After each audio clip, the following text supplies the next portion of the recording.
Hello everyone, and welcome to All the Cards on the Table. My name's Chloe and I work with card divination, astrology, and I channel energies through my body. As you can see, my hands are moving around right now. This is independent of my conscious thought. I use all these mediums together in order for us to get multi-dimensional aspects to the energies that are at play at this time, and how they may affect us, and how we can sort of switch up that energy if needs be, and how to use it not only to integrate on an individual level, but how to cultivate our actions and manifest moving forward. So this video is going to be talking about the spring equinox on the 20th of March, when the sun ingresses into Aries. This is the beginning of the astrological new year.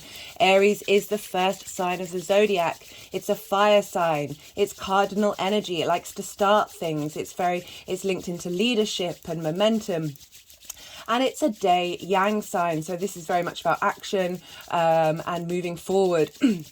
So we also have the next day on the 21st of March, the Aries new moon. So we've got big Aries energy, big fire energy. And on that note, I am going to light these two candles to bring in that fire energy. Ooh.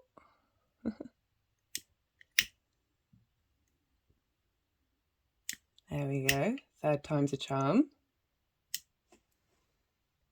The reason why I have two candles is because with the equinoxes, we have equal day and equal night. For the spring equinox, this is when we're starting the momentum of the sun, taking up more time in the 24 hours than the night. We're moving out of the hibernation period of the winter solstice 3 months ago, and we're taking action. So the spring equinox is linked into Astere, the goddess of light. This was brought in, added to by the Christian church, and as commonly known as Easter. This happens the first full moon after the spring equinox. So the spring equinox, this is about the awakening of new life. It's about the rebirth of nature and fertile action. This is, so we spent the time during the winter solstice. Are they wanting to? So I pulled some cards while I was meditating on this energy before doing the reading, and these were two of the cards that I pulled for this overall reading. There's a lot of similarities. Obviously, the equinox and the new moon are very, very close together, so they have almost identical astrological energy and very similar vibes just in general. So I'm going to read from the book. This is the Mystical Shaman Oracle. I put all the decks in the description box below. Do check that out if any of these take your interest. So I'm going to read the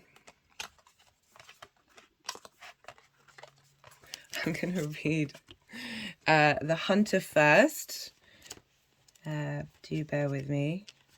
It's quite get the practice of holding cards and finding pages in books. So the Hunter, the essence. Before the dawn of agriculture, we hunted in the forests to feed our kin. The hunter never takes more than what the village needs to survive, often taking only one creature, the good kill. He is the master tracker who knows which path to follow to find success. The invitation. Rely on your own skills to traverse the thick forest you are in to reach your destination. You need to follow the tracks left by spirit to claim your bounty, which is already prepared and being offered to you. Do not follow the maps drawn by others, as they will not lead you true. Instead, become the map maker. Find your internal compass and use all your senses, including your common sense. The medicine. Don't settle for the roadkill, it could be poison.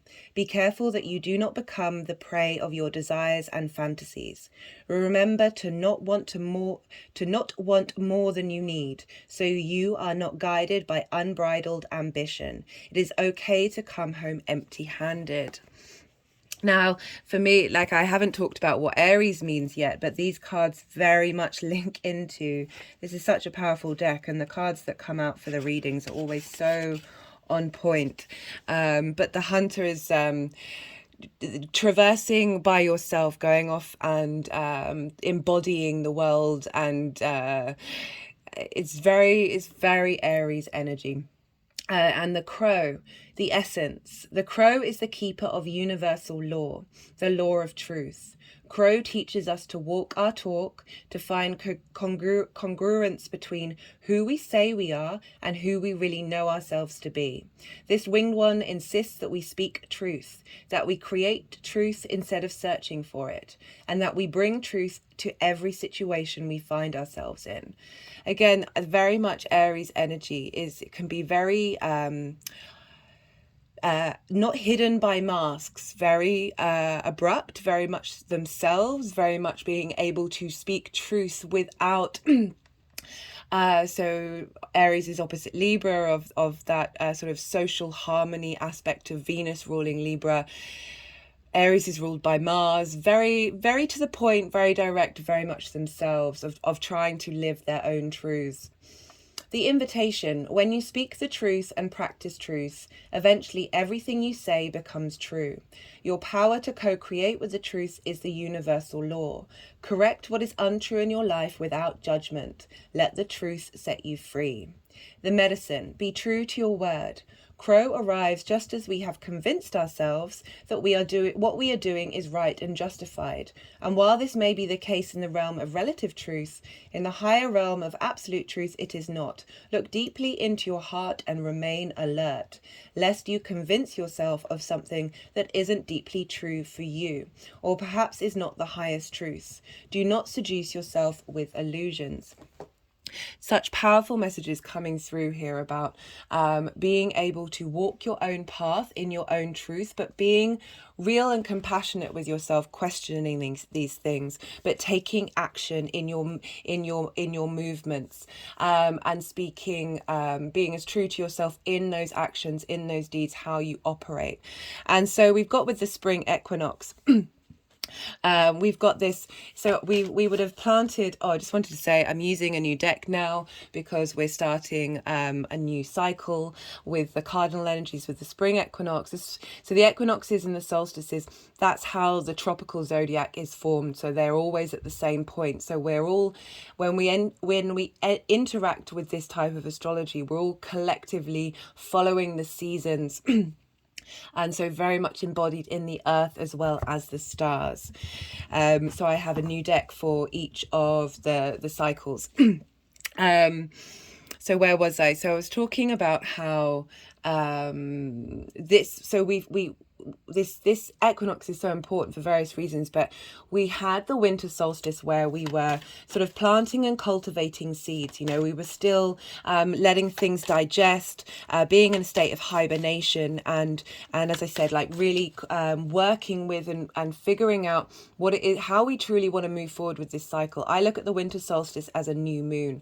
I look at the spring equinox as a cross quarter moon. So now is a time for action. Now is when those ideas are going to be coming manifest and prompting in the outside world, when you've really kind of figured out what it is that you need to do and how you want to move forward, and now you're in a position of taking action. So all these seeds and ideas that we had planted at the winter solstice are now being birthed into the physical plane. They are now having that outward manifestation. We're dealing with the spark of fire, the spark of spirit. Aries has a lot of momentum, a need to move forward, a need to start things, a need to instigate, a need to do, a need to be in motion.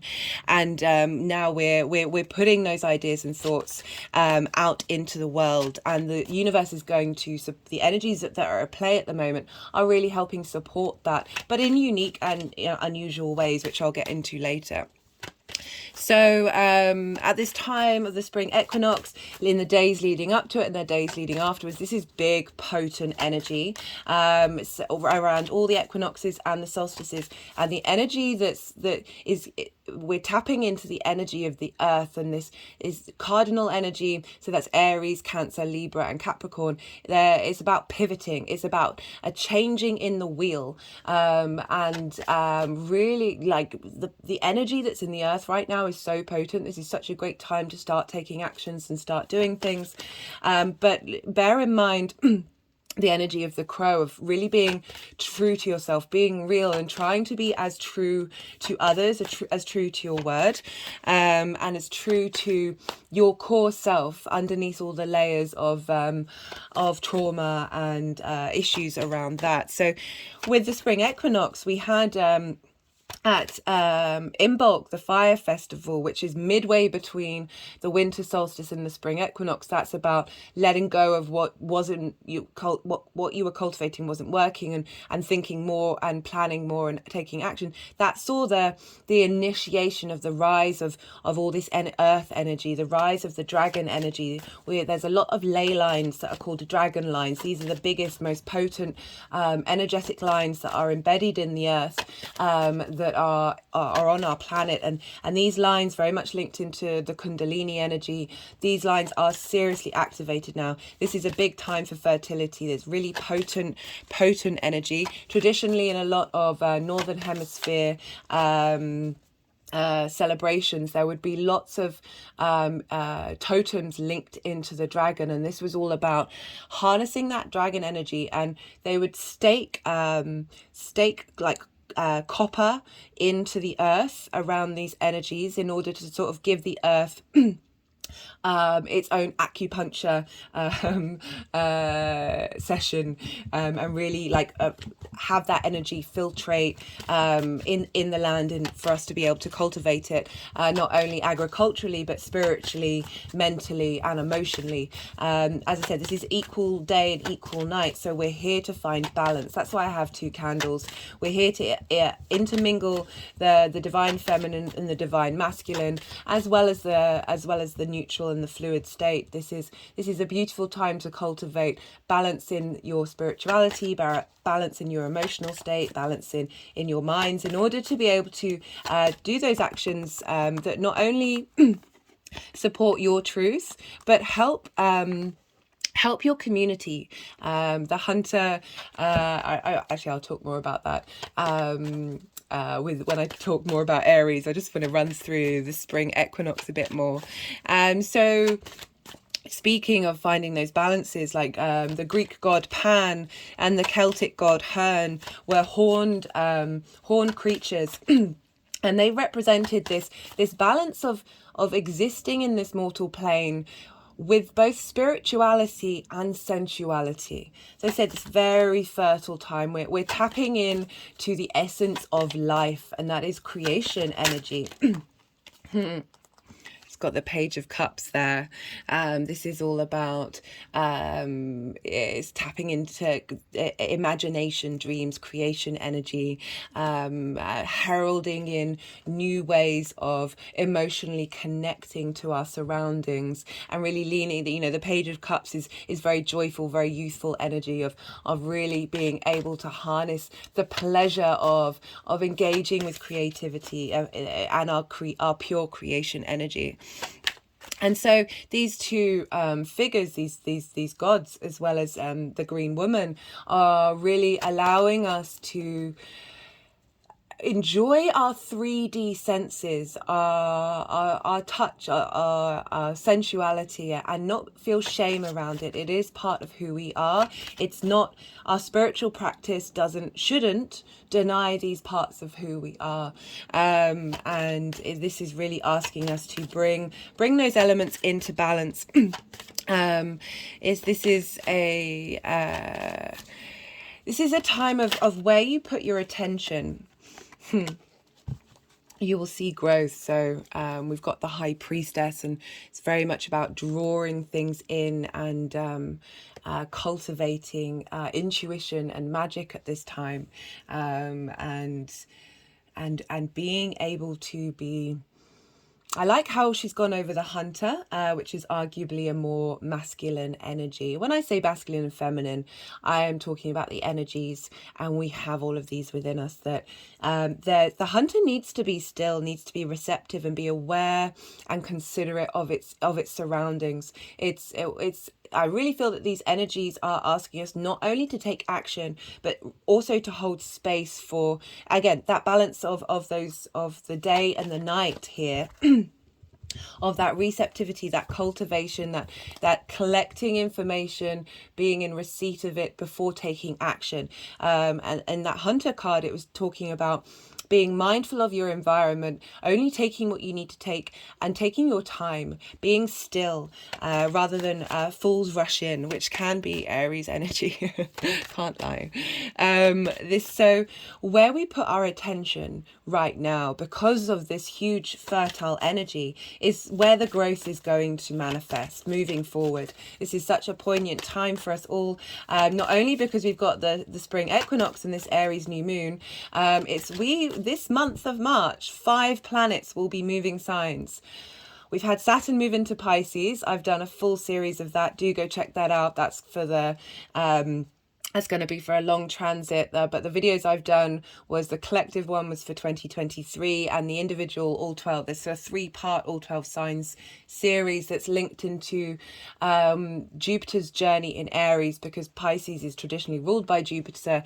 So where Jupiter is will have an effect on Saturn's transits, and I'll be breaking each of Jupiter's movements and Saturn combined throughout the next couple of years. But Saturn's in Pisces, this deeply receptive, emotional space, while we have all this pile up in Aries.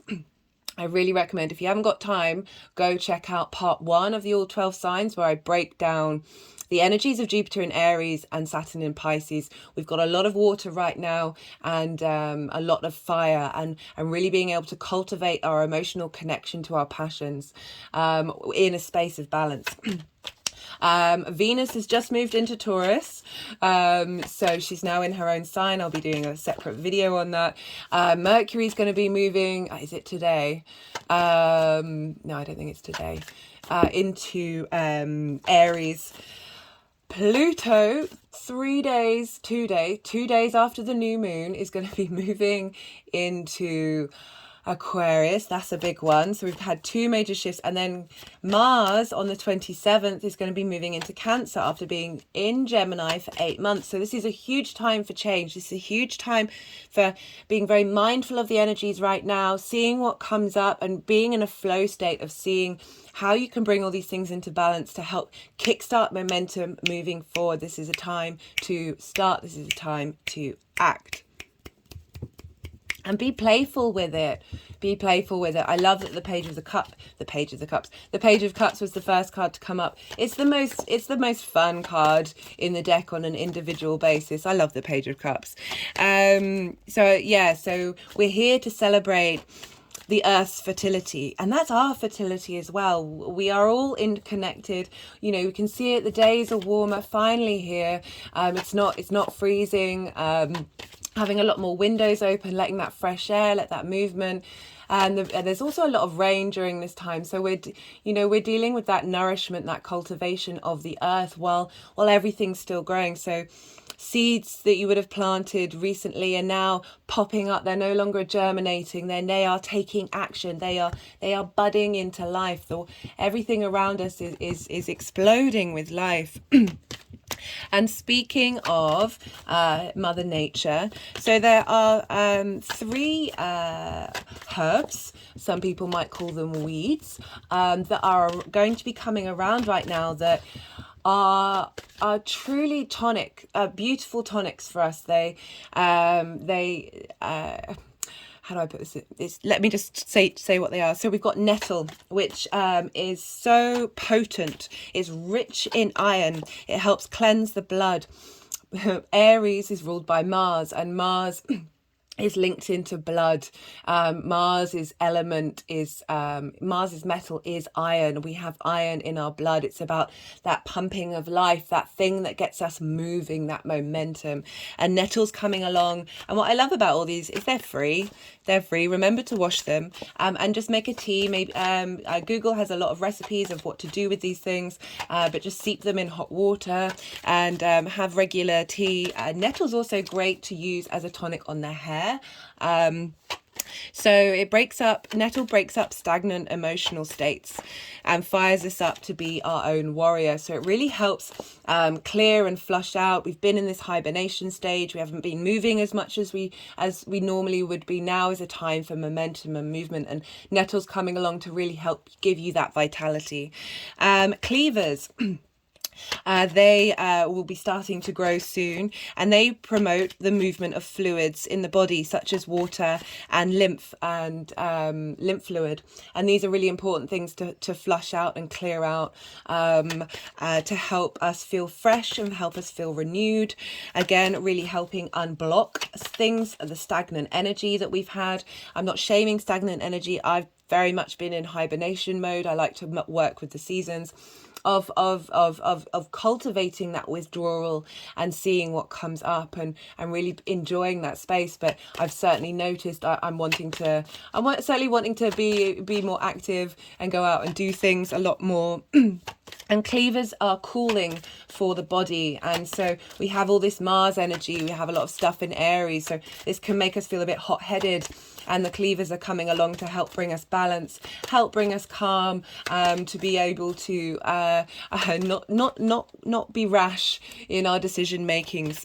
And finally, we've got dandelion. Now, I love about dandelion is they're the first ones out. I've got a few in the garden popping out, and they are so rich in nutrients and so rich in antioxidants. I love Mother Nature provides the things that we truly need, and she provides them utterly in complete bounty, in such a bountiful way. And as I said, full of nutrients, full of antioxidants. Removes toxins. And there's so many other things with dandelion. They're all such potent, beautiful essences to work with. So we've got a lot of help coming from Mother Nature at this time.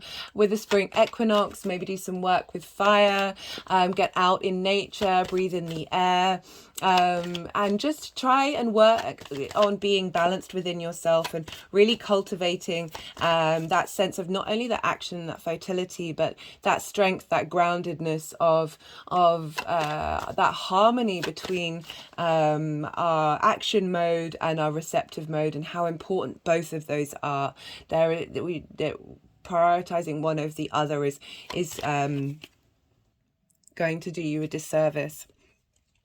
So in terms of the astrology, the only major difference between the spring equinox and the new moon in Aries is the moon.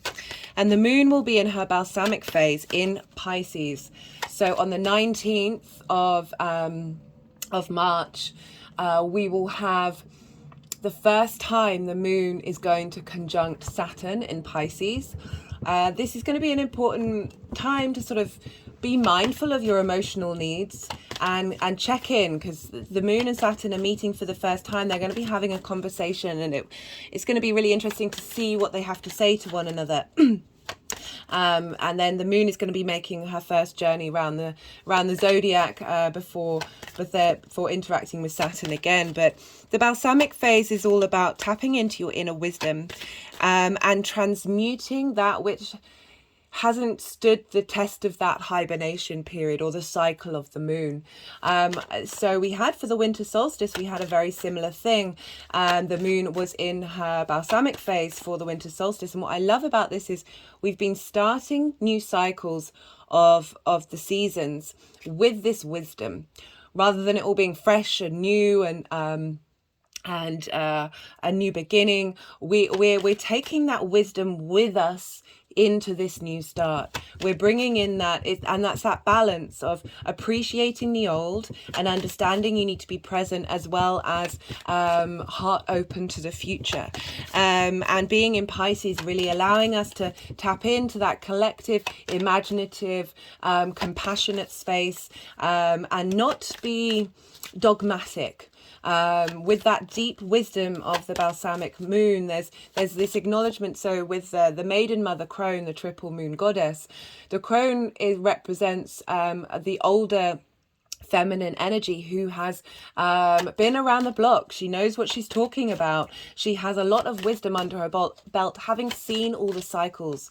And it's really important that we don't dismiss that energy and that we keep that moving forward, even though we've got this very fresh, fertile landscape happening before us. And another important thing about this spring equinox, so this is at 0 degrees of Aries, and at the winter solstice, Jupiter was at 0 degrees of Aries, and that hadn't happened for 83 years and isn't going to happen again until 2520. So Jupiter being at the 0 degrees of Aries, this spark of life, Jupiter's journey through Aries is so important right now, really helping us embody our individual sense on raising that vibrational level of Aries. I've had the stag here for a while to sort of represent that leveling up of that Aries energy, being able to be yourself, be true to yourself, but not in a rash way. Aries, ruled by Mars, can be very instinctive, can be very dramatic, can bring about conflict. I really feel that with Jupiter moving through there, and has been there for a while, that and then the Saturn moving into Pisces, which is a Jupiter-ruled sign, that we're really highlighting the need for the individual to be strong and elevated. Jupiter likes to elevate and bring in wisdom and knowledge and truth to who we are with Chiron, helping us transmute our wounds and understand that all the lessons we learn within ourselves help impact the collective. But having Jupiter at that 0 point, that 0 point is the world axis, because we have the solstices and the equinoxes at this time. Very, very potent energy that now that the sun will be moving there, the sun illuminates. The sun, for the spring equinox, the sun illuminates and brings divine wisdom. It is our sense of self. It is our idea of ourselves, and the higher ideas of ourselves, that when the sun activates these points, it can bring things into being. It can bring things into motion. The sun is the center of our universe. It very much puts a shining light on that energy.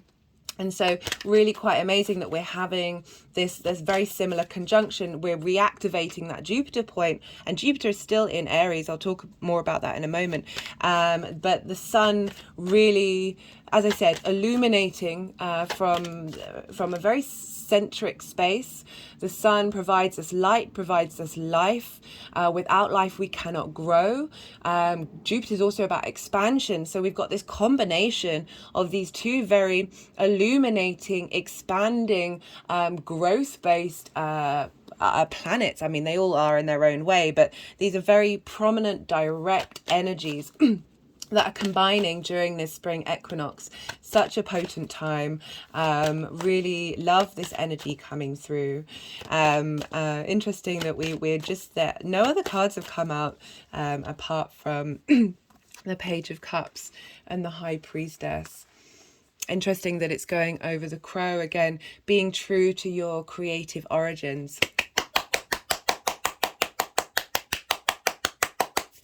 And not being like, you can be real with yourself but still have a good time. I really feel that this is the momentum at the moment, with Jupiter still being in Aries as well, of not being delusional, of not getting triggered. Again, we've got that Chiron energy, the wounded healer, which is really helping us tap into those individualistic wounds that we may have had, that Jupiter's like helping us embody ourselves with ease.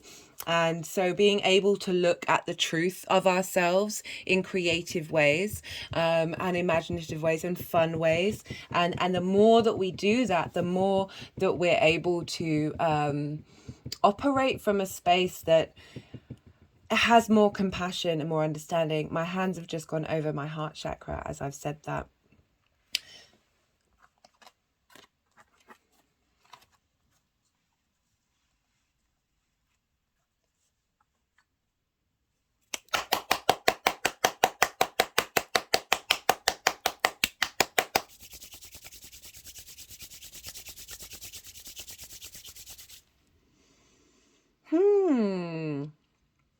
So let's see. Okay, so I meant to mention in the introduction, for those of you who are new, sometimes the energies will want to move the cards around, and this is all part of a process of integrating the messages on a subtle body level and really sort of compounding the messages. I just wanted to go back to that Hunter card, because I read through that quite quickly. And what number was that? 13. Wait, no, that's the crow. 27.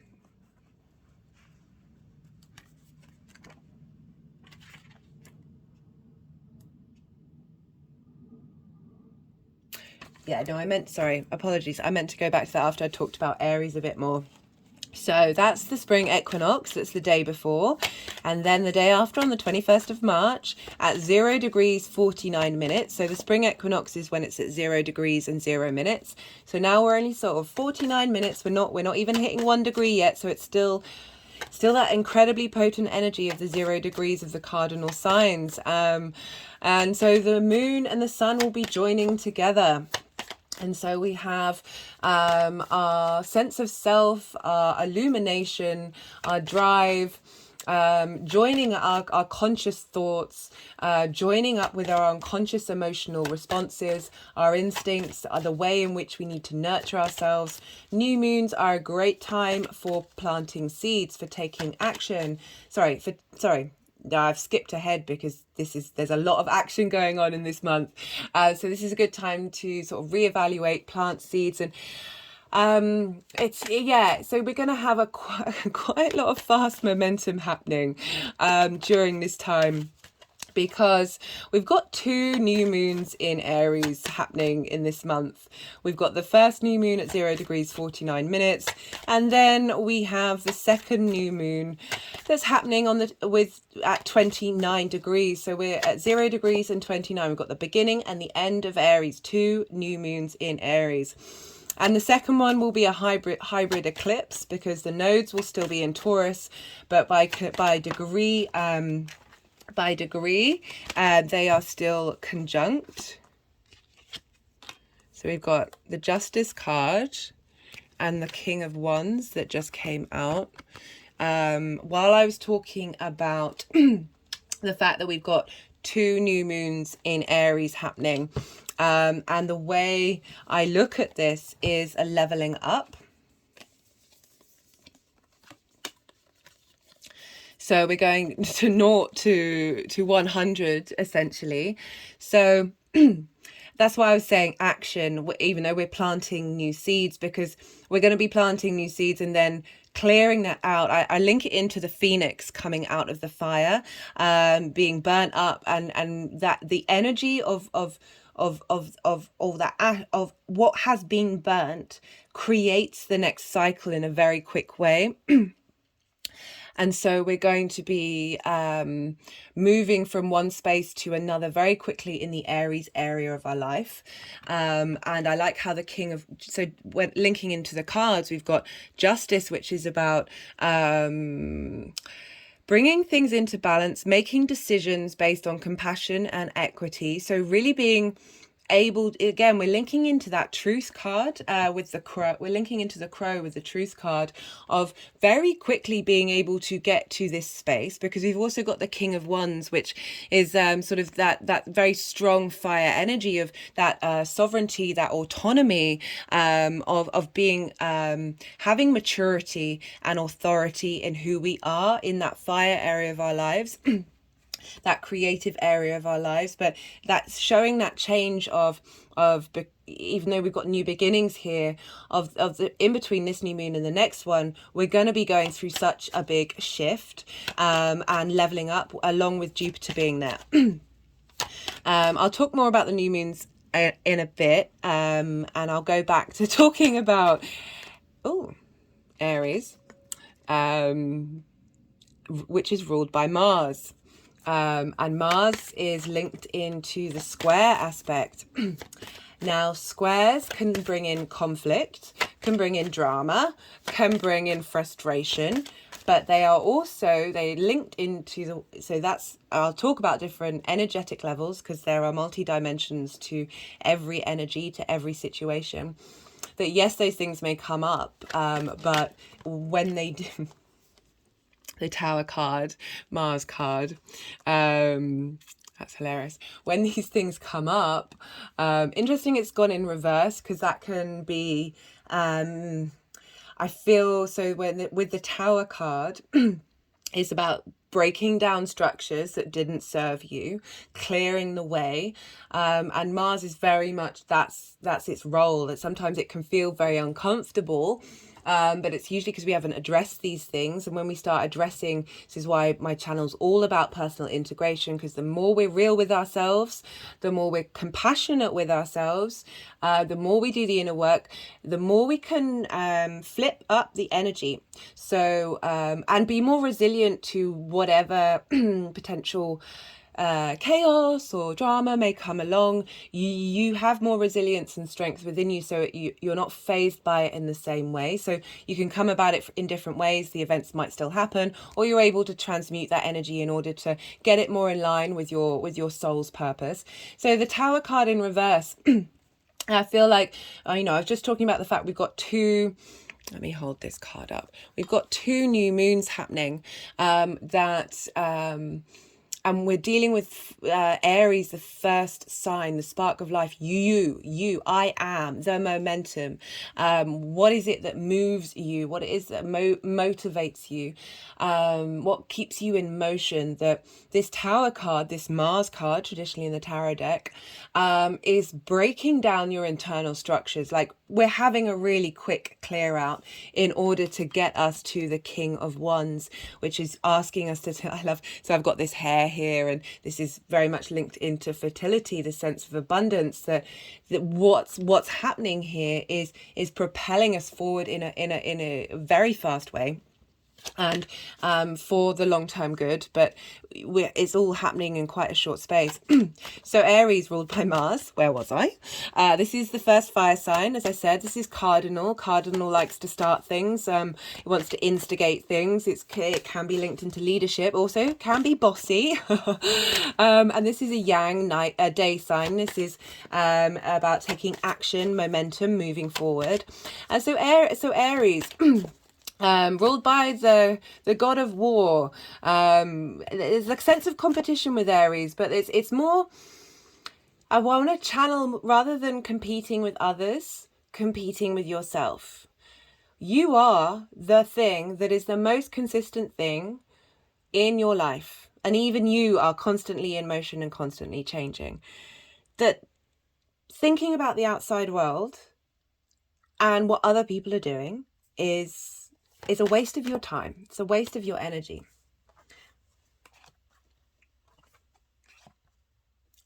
Just had an energetic release at that. And that rather than butting heads with other people in order to prove yourself, in order to prove your worth in the tribe, which is a very normal thing to do. We all have that within us. I'm not saying, I'm not shaming it. It's understandable why it's there, but it's not, I think we can get to more of the essence of this energy, that is negating this need to beat other people. Aries is very independent. I love Aries energy. I've got a Leo rising. I've got a fair amount of fire energy in my chart, and I love being around Aries energy. I like how direct the Aries people that I know are. I like how there are very few masks. They're very upfront. They can be very blunt and very brutal. I like that. They're not messing around. They're getting to the point. They're speaking their mind. They're saying how they feel. It's not through wanting to hurt others. It's very much just, this is it, and this is the point. That very primal, innate connecting to spirit energy.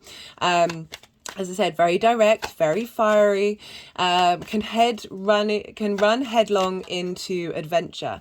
This need to embody the world, embody their own experience for themselves, and not seek help from the outside world. Look to where you have Aries in your chart and really think about, Do you lean on others in that area of your life? I have it in the 9th house. I can be very independent in when I'm thinking about my philosophies and how I map out the world and my connection with the universe. I really need to do it on my own, in my own way, and interact it and engage with it and cultivate it by myself before exploring other people's ideas and seeing if they're similar.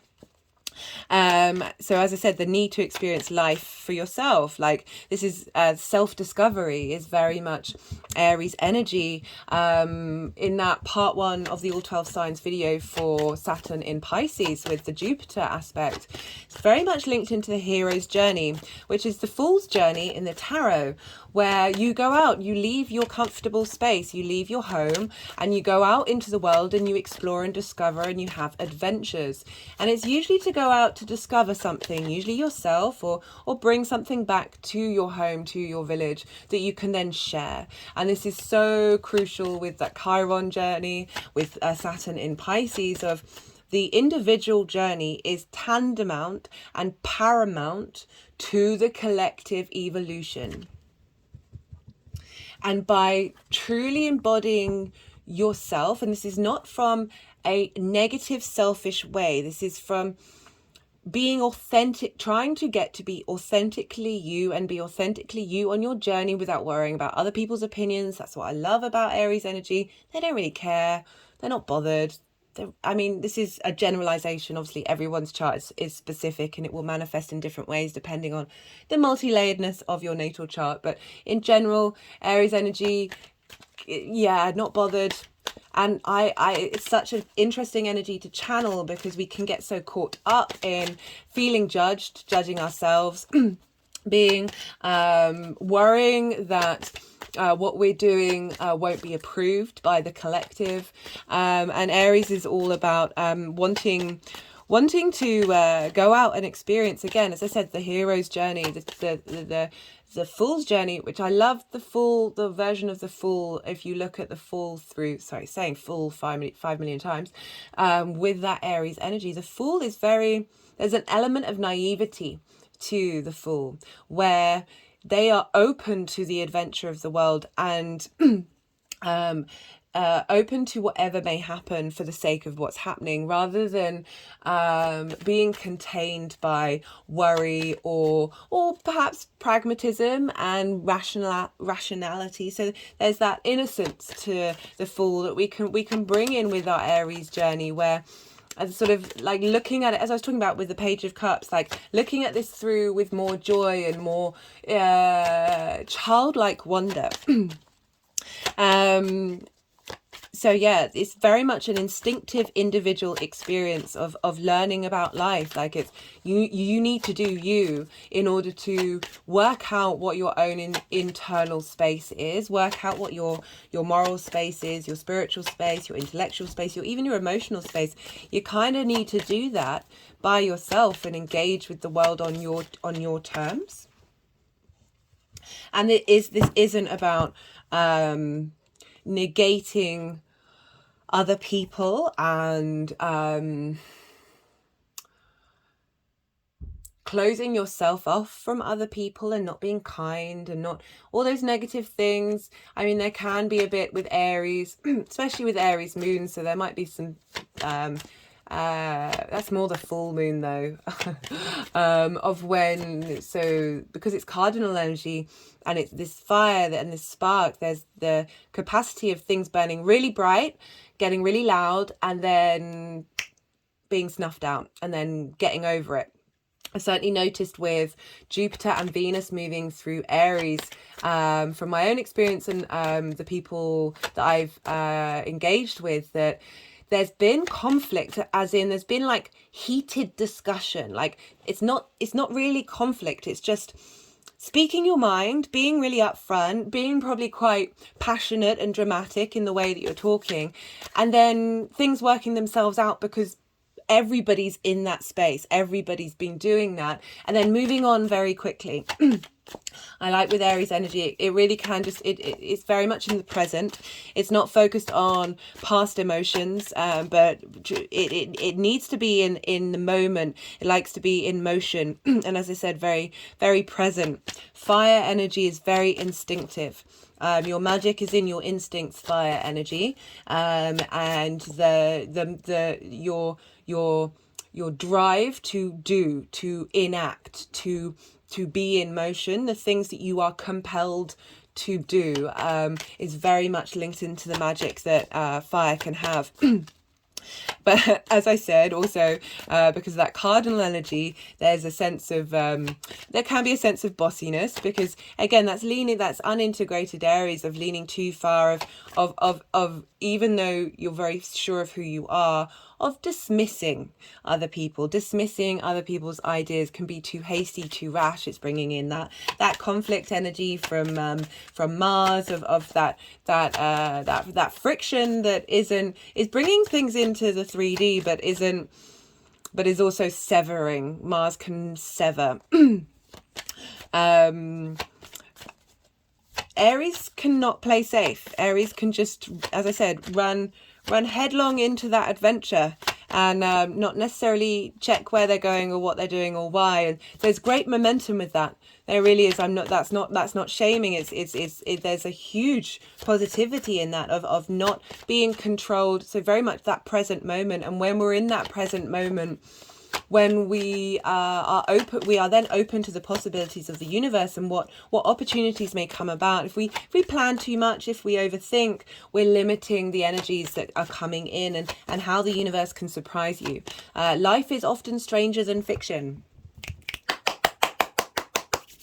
And it tends to be so when we surrender a little bit. And that Aries energy is very, even though it's very direct, very momentum, very I'm doing what I'm doing, there's, because of the sort of the lack of planning, that instinctive space is still very open and very free. Aries doesn't tend to second guess itself. Again, it doesn't hold itself back by limiting beliefs. It's that speed, it's that momentum, it's that need to instigate.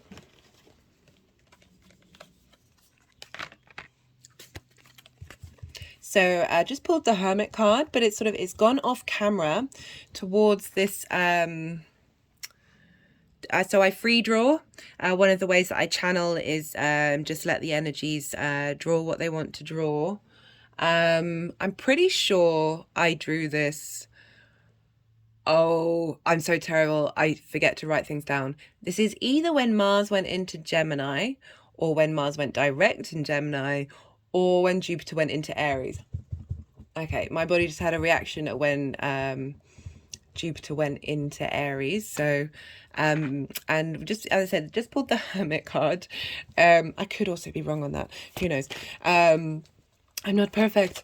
The Hermit card is very much about going inward. It's a very independent energy, of not caring about the outside world, of cultivating wisdom and knowledge of self. I like that is coming up here again, along with the Crow energy. The Hermit works in nature. This is such a fertile time. This is really about seeing what's coming up in the natural world, being able to tap into the rhythms of it. The more that we do that, the more that the magic comes in, because we are not only star beings, but we are beings of this great, beautiful, amazing jewel in the solar system. The Hermit card has the star and its lantern. It's going off on its own adventure into nature with the illumination, and the star card is linked into healing.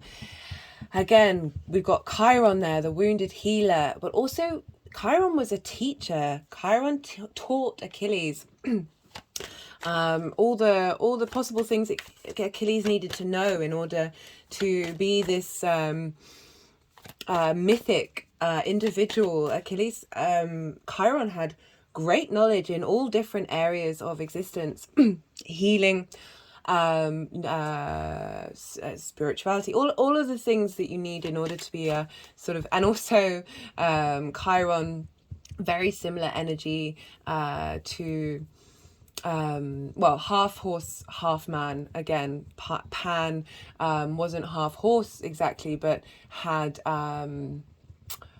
more goat. But that bringing into balance of the animal and the human. We are all nature.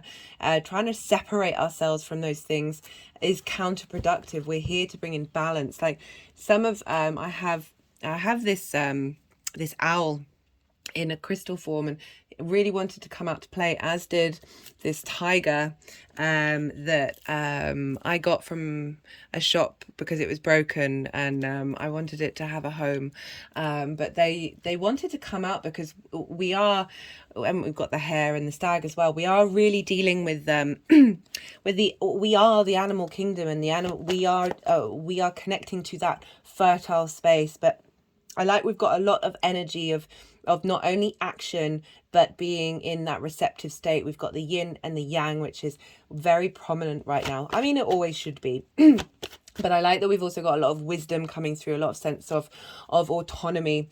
Aries is very much wanting to be independent and wanting to be autonomous.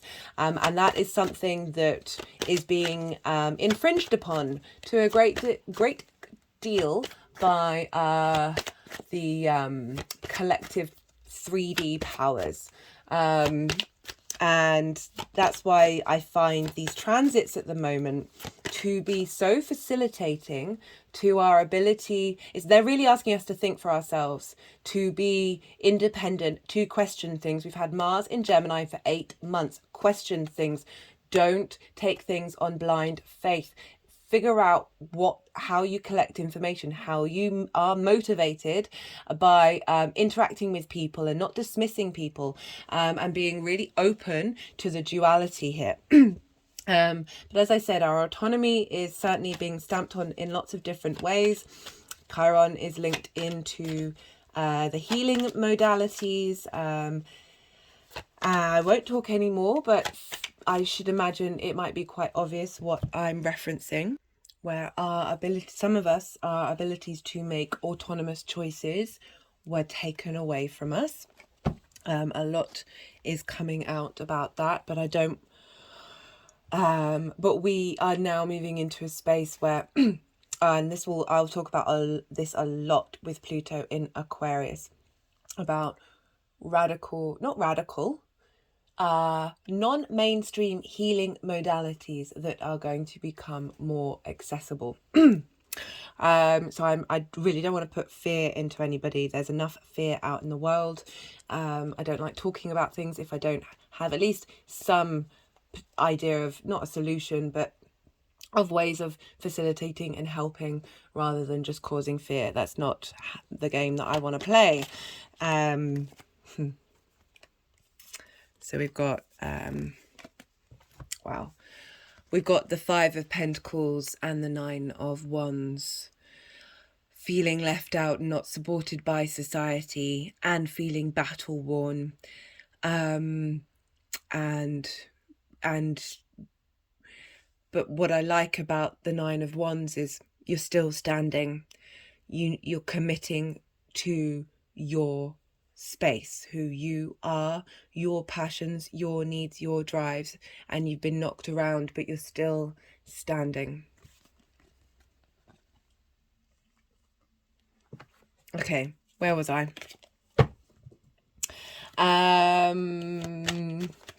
Yeah, as I said, not being held back by limiting beliefs, the ability just to move on and get over it. I know that sounds a bit brutal, and we're not always in that position, but there is a part of us that has the capacity to do so, of just that clean slate, that spark, that fire. It wants to instigate. We've got Leo, that's just fixed fire, and Sagittarius, that's mutable fire. That with the Aries energy, that cardinal energy, there is the capacity to blow the flame out and then light another flame, of just like clear the decks, move on, start again, move forward, move forward, move forward. I'm not saying that should be our only practice, but certainly one that we are able to hold space for and just sort of yeah, integrate and move on. And there's so much willpower and purpose with Aries energy, this ability to bring things into motion. One of the phrases that came to mind when I was meditating on all of this and was fear is the mind killer, which for those of you who don't know, this is from the book June by Frank Herbert, made into 2 movies. I really recommend the original. I'm just trying to find the year. Anyway, it doesn't matter. I really, really recommend the original one. I struggle personally with, as much as the second one was beautiful to look at, I struggle with a lot of CGI. I just can't connect to it. It's not real. And the original, the epicness, it's a space opera. It's brilliant. There's no singing in it, but it has the magnitude of emotional connection in that movie. I thoroughly recommend. For example, if when I watch that movie, the energies in my body will start moving, like they'll really respond to it, but they didn't. I think they responded once during the second one, the latest movie. Anyway, fear is the mind killer. Again, fear is a very natural state. We're being funneled into the fear state. It keeps us, I talk about fear a lot because of the fact that when we're in that fight, flight, freeze or fawn state, when we are in I always get it. I know a lot about this, but sometimes my brain refuses to remember the correct words for things. I think it's wait, let me pause. It's because, right, so it's the sympathetic nervous system when we're in fight, flight, freeze or fawn. And it's because it's the word sympathetic.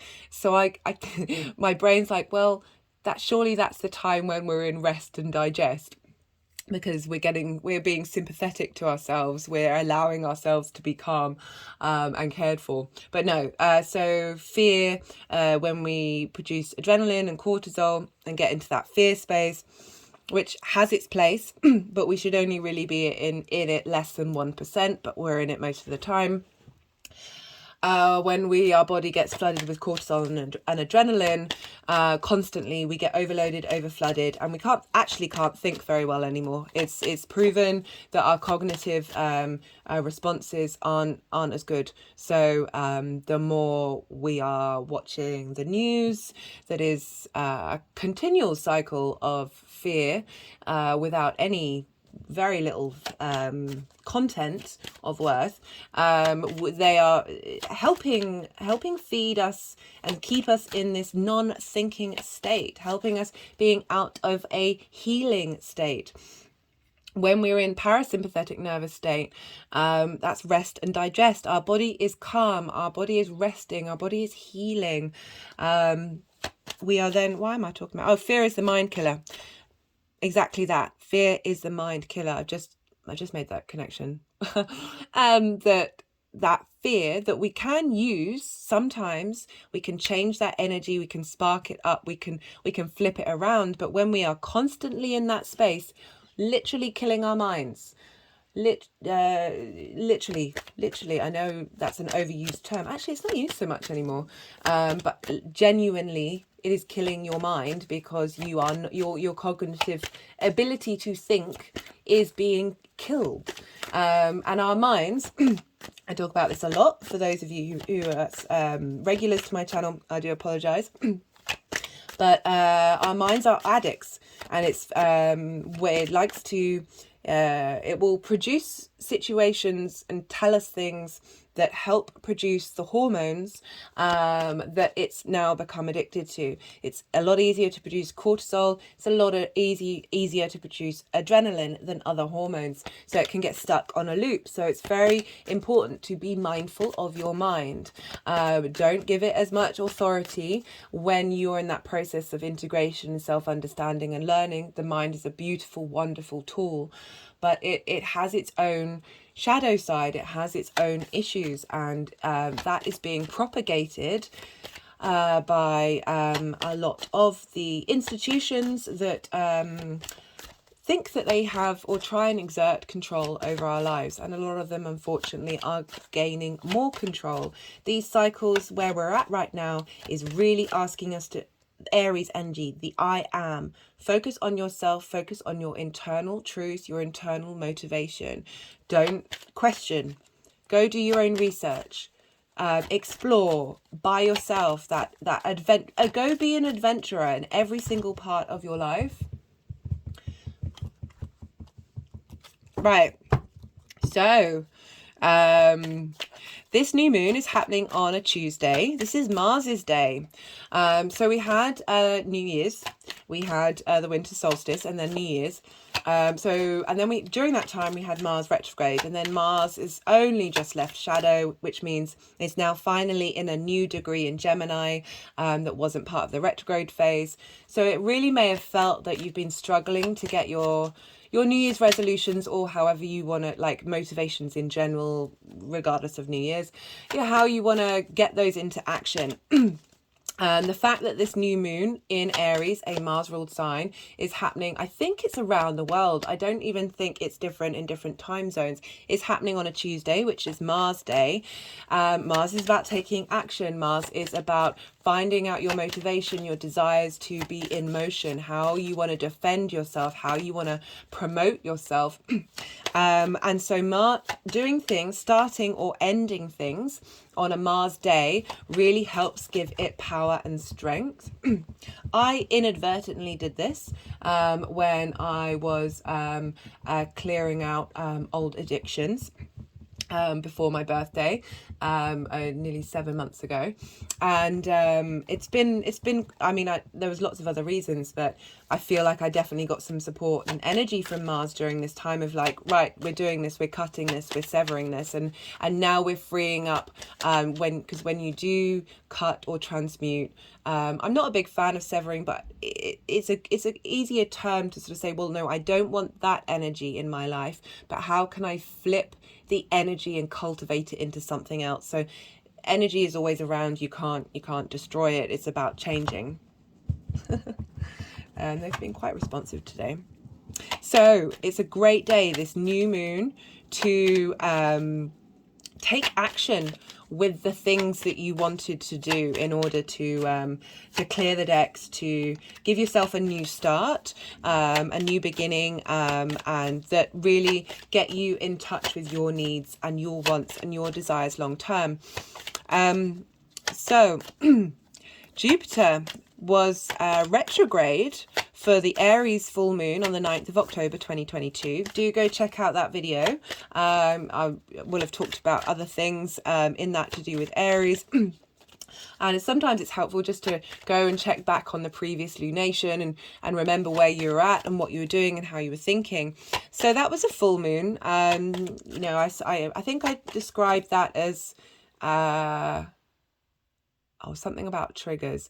All the triggers that would be happening around that full moon, because full moons very much bring up our unintegrated aspects of ourselves, to embrace the triggers, because everyone's having them, and realize that they are lessons for you to understand not only yourself but the people around you, and be able to, because with Jupiter retrograde, that means you're revisiting something, you're going over, you're revising something. It's bringing in hindsight. Retrogrades are brilliant. I'm never quite sure why retrogrades get such a bad rap, because it's helping you revisit.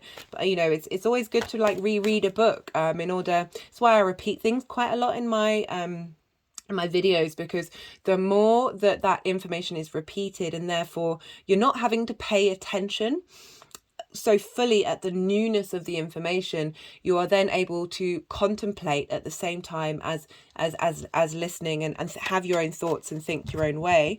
Anyway, so Jupiter was retrograde. So we've had Jupiter in the sign of Aries for a previous Aries lunation, but this is, I think, the first new moon with Jupiter being in Aries. So we've had Jupiter moving through Aries. I've just got the King of Swords. Very much tapped into wisdom and truth and knowing.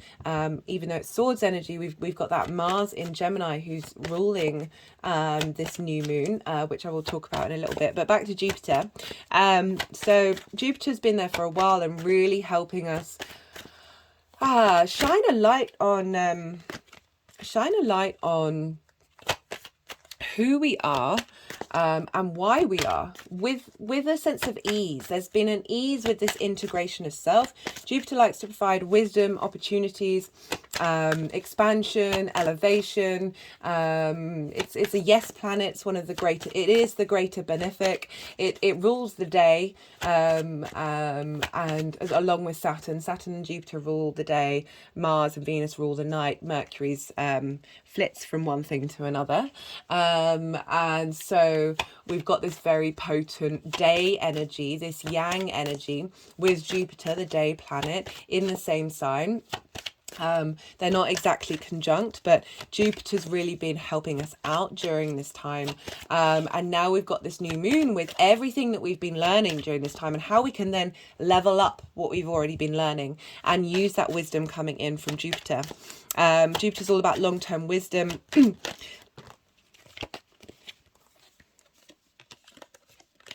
So we've got the Lovers come through. I was talking about Mars and Gemini. The Lovers is the Gemini card, but for me this card is about being able to make balanced decisions for yourself.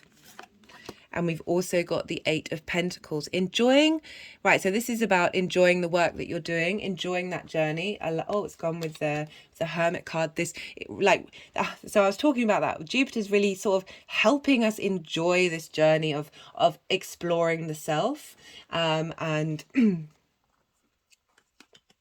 so let's just put these cards underneath. Well, you know, we're moving from this space, this pain space, this feeling burnt out space, that there's this sense of levity here, there's sense of ease. It is hard work, but hard work isn't a bad thing. This is really, you know, in fueling that wisdom and also that expansion, that yes planet. Jupiter wants us to help us out in a positive way. It's not Mars or Saturn, but I feel like that they do. We just got to shift those energies. Anyway, digressing. So I was trying to think about the Jupiter essence in Aries of how, you know, vindication and short-term wins could be linked into sort of unintegrated Aries of wanting to, like an eye for an eye, of like that competition space of really sort of payback, and that conflict, that god of war energy coming through, that Jupiter's coming along and helping us understand that that's just for the short term. It may feel really good, that anger, that vindication, that yeah, I'm right and you're all wrong, can feel good for a bit, and then where are you at? You're like, why are you focusing on, why do you care? And for Jupiter being in Aries, it's going to be there till the 16th of May or the 15th of May, like getting us to focus on being our own hero, for the village, you know, that hero's journey, the fool's journey. They all go back home, they all re-enter the collective. And one of the main tenets of this channel, which is why I wanted to do it, was from my own experience, my own felt philosophies, my Aries in the 9th house. I felt I'd learned so much about how for me, the individual work is paramount, is primary, because the more that we integrate ourselves, like we're seeing the collective trauma everywhere, so loud, and that's through repression and shame and competition, and not necessarily competition, but conflict and anger and all of that stuff that has these short-term effects that cause all this explosion of ego, this explosion of I'm right, you're wrong, black and white, non-integration. The more, and that's in the collective, because the more that we do it on an individual level, the more that feeds into our collective energy, our collective unconscious as a species, the more other people are able to tap on into that energy of integration. That being your own hero isn't a selfish thing to do. It doesn't mean you don't do things that help the collective as well, but we have more strength, more resilience, more solid foundations when we give from our saucer, not from our cup, rather than depleting ourselves. We have it so our cup is constantly overflowing, which is a beautiful way of interacting with the world. It doesn't mean being selfish.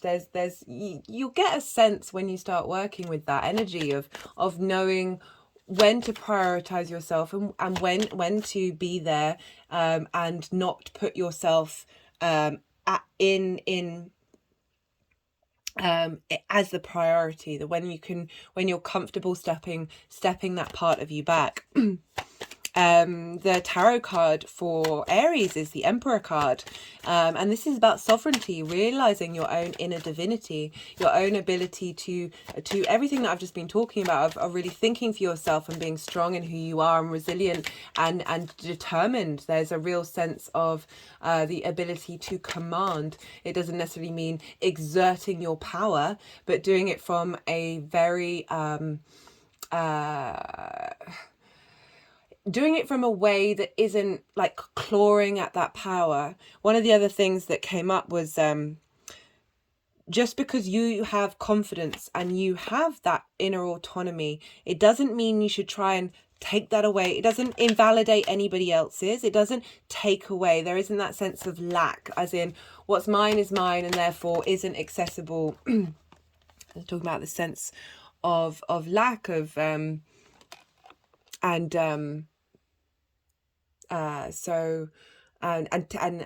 taking away from other people. You know, sometimes with the Knight of Swords, some of the negative connotations with it is sort of rushing in and being very quick and very cutting, and very it's not normally how I would read the Knight of Chords, interesting chords, cutting chords. Oh, just had an energetic release. I forgot to say that for the spring equinox, because of that balsamic moon, it can be a great time to release psychic connections or spells, or however you want to phrase it. It's not something that I engage with myself, my personal practice, but it doesn't mean it's not very much a thing that with that balsamic phase, you can not only cut chords from this lifetime, but all of the my head went back. My face was facing up to the ceiling, releasing energy of your galactic past life, all of everything, all the chords, all the blocked energy. Interestingly, a lot of the crystals that have come through about, and the nettle and the dandelion and the cleavers, about clearing stuck energy. The Knight of Swords can like really be on the defense and like game for it, like really just that's all they can think about, and like trigger happy, and just sort of searching for something to pounce on, and like feeling, you know, very hostile, and you know, looking elsewhere to blame. So interestingly that came up when I was talking about, what was I even talking about? Oh, the fact that you know, our energies, you know, comparison is the thief of joy, but also this sense of scarcity, that your autonomy, your power, your sense of who you are, your confidence doesn't need to make other people feel small,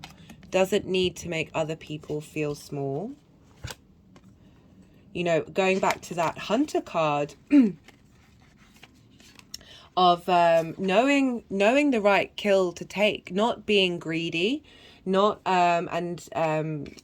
taking that one kill in order to feed the village. Like you don't have to just be game for conflict, game for squaring up to whoever just because that energy may be within you. That very much compete with yourself. You are your own competition, and I mean that in a really positive way of this competition can be fun. It can give you motivation to sort of strive and do, and it's not about shaming, it's not about feeling that you're not good enough. It's about, hey, this is fun. You know, we've got that page of where is it? Where did it go? The Page of Cups. This is about having fun. This is about enjoying the creativity of that space of just, you know, learning all the time and trying and having, you know, expressing yourself in different ways and exploring and going on your own individual journey for yourself, but still being like, well, keep that momentum going. Yeah, really, you know, at the same time as compete with yourself, celebrating your success for what it is in the moment. Again, that Aries energy of being very present in the moment, not worrying about the future. Obviously, like, hold space with an open heart for the future, understand with compassion the past, but like really be in that abundant, grateful space in the now with this fertile energy coming. Now we just got the star. This is about deep emotional healing, but this follows, so funny, this follows the Tower card, which we had here, about clearing old structures within us. Once we do, you know, I love, this is, she is unclothed. She is truly her, she is truly her most unique self. She isn't masking. She is who she is. Sorry, the energies are just wanting to get these, just having an energetic release, cards near both these candles. So she's truly herself, and from that deep healing, from that clearing the decks, that she doesn't need to mask, she doesn't need to pretend to be anything else. She is in a space of nature.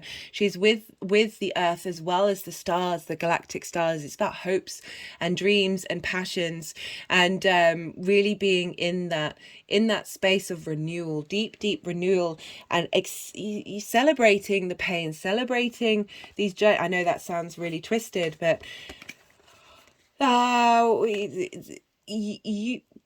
we can transmute these energies. We can shift and change them. We can. So they're wanting to show that that energy. Sometimes we can struggle to be in gratitude for all the wonder that we have in our lives.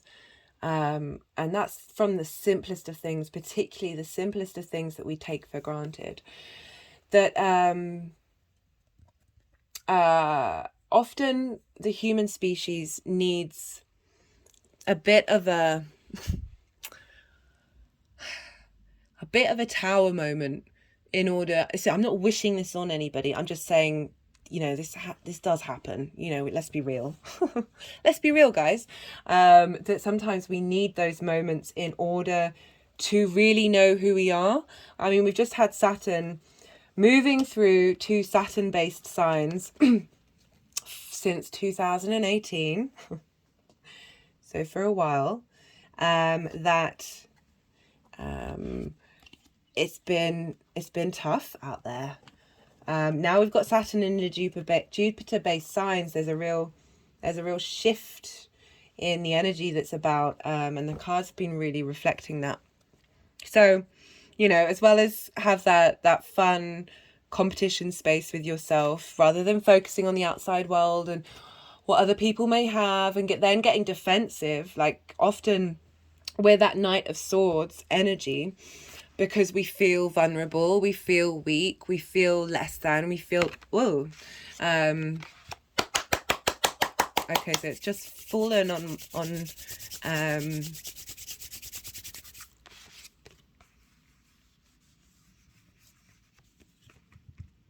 the description that I've written down for one of the stones. I'll bring it up again when this is Agni Techite.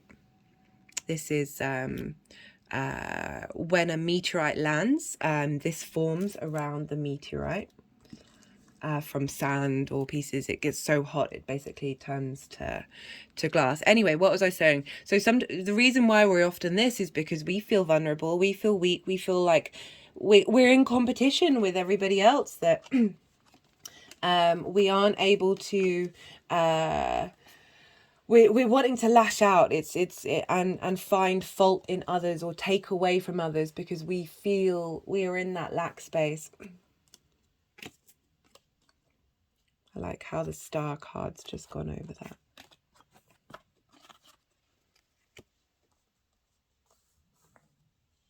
So I don't know if you can see, but yeah, you can see what's going on.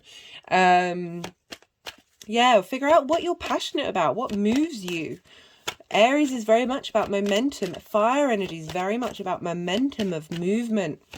You know, as I was talking about, sorry, just nerves can inflate the ego, you know. Yeah, that Knight of Swords is so important for this reading. And how you can change those nerves into determination by competing only with yourself. And, you know, you can be passionate about absolutely anything. Don't worry. Don't let the outside world come in. Obviously, you know, there are certain things that in my mind, it's quite dark, can go to dark places. Ignore me. Right, so the astrology, finally getting on to the astrology.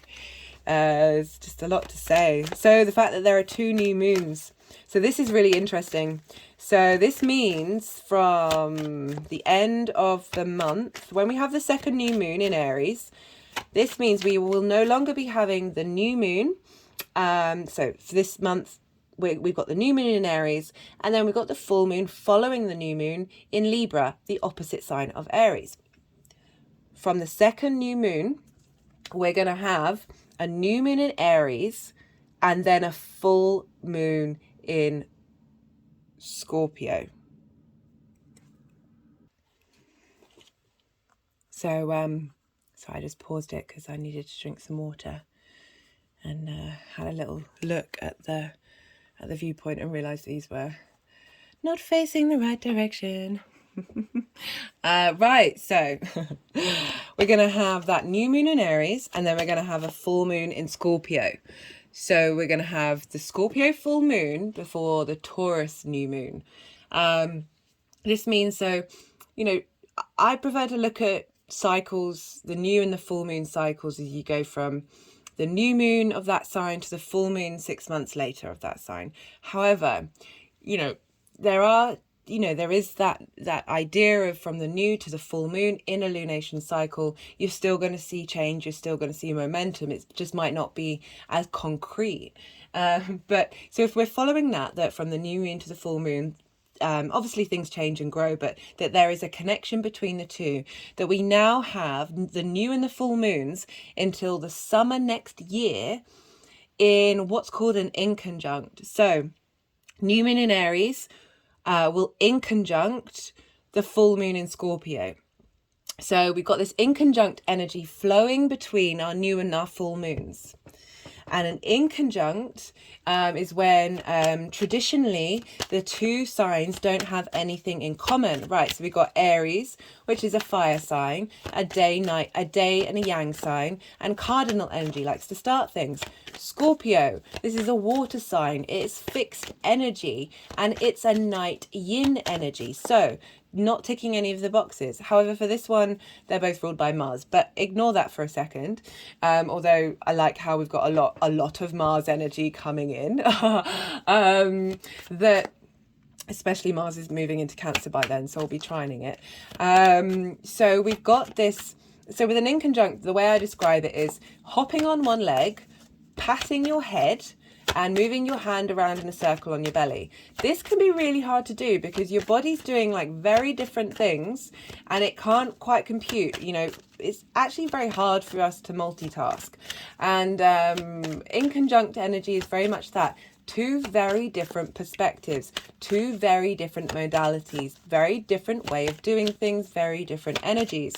There's a lot of respect with an inconjunct. It's like when you see somebody who has a skill that you aren't even close to or haven't even thought about, and there's a real sense of admiration, but it can lead to can be discomfort because you can just sort of like, oh, you're not quite getting there, or again, that comparison is that thief of joy. Throw that out the window. But there's a real sense of appreciation with an inconjunct. And it's getting us to think in very unique ways. This cycle, I find this really interesting, this cycle that we've now got until midsummer. And it's asking us to be very adaptive and very maverick in the way that we're interacting with the moon, who is our collective emotional needs, how we nourish ourselves, how we instinctively respond to things.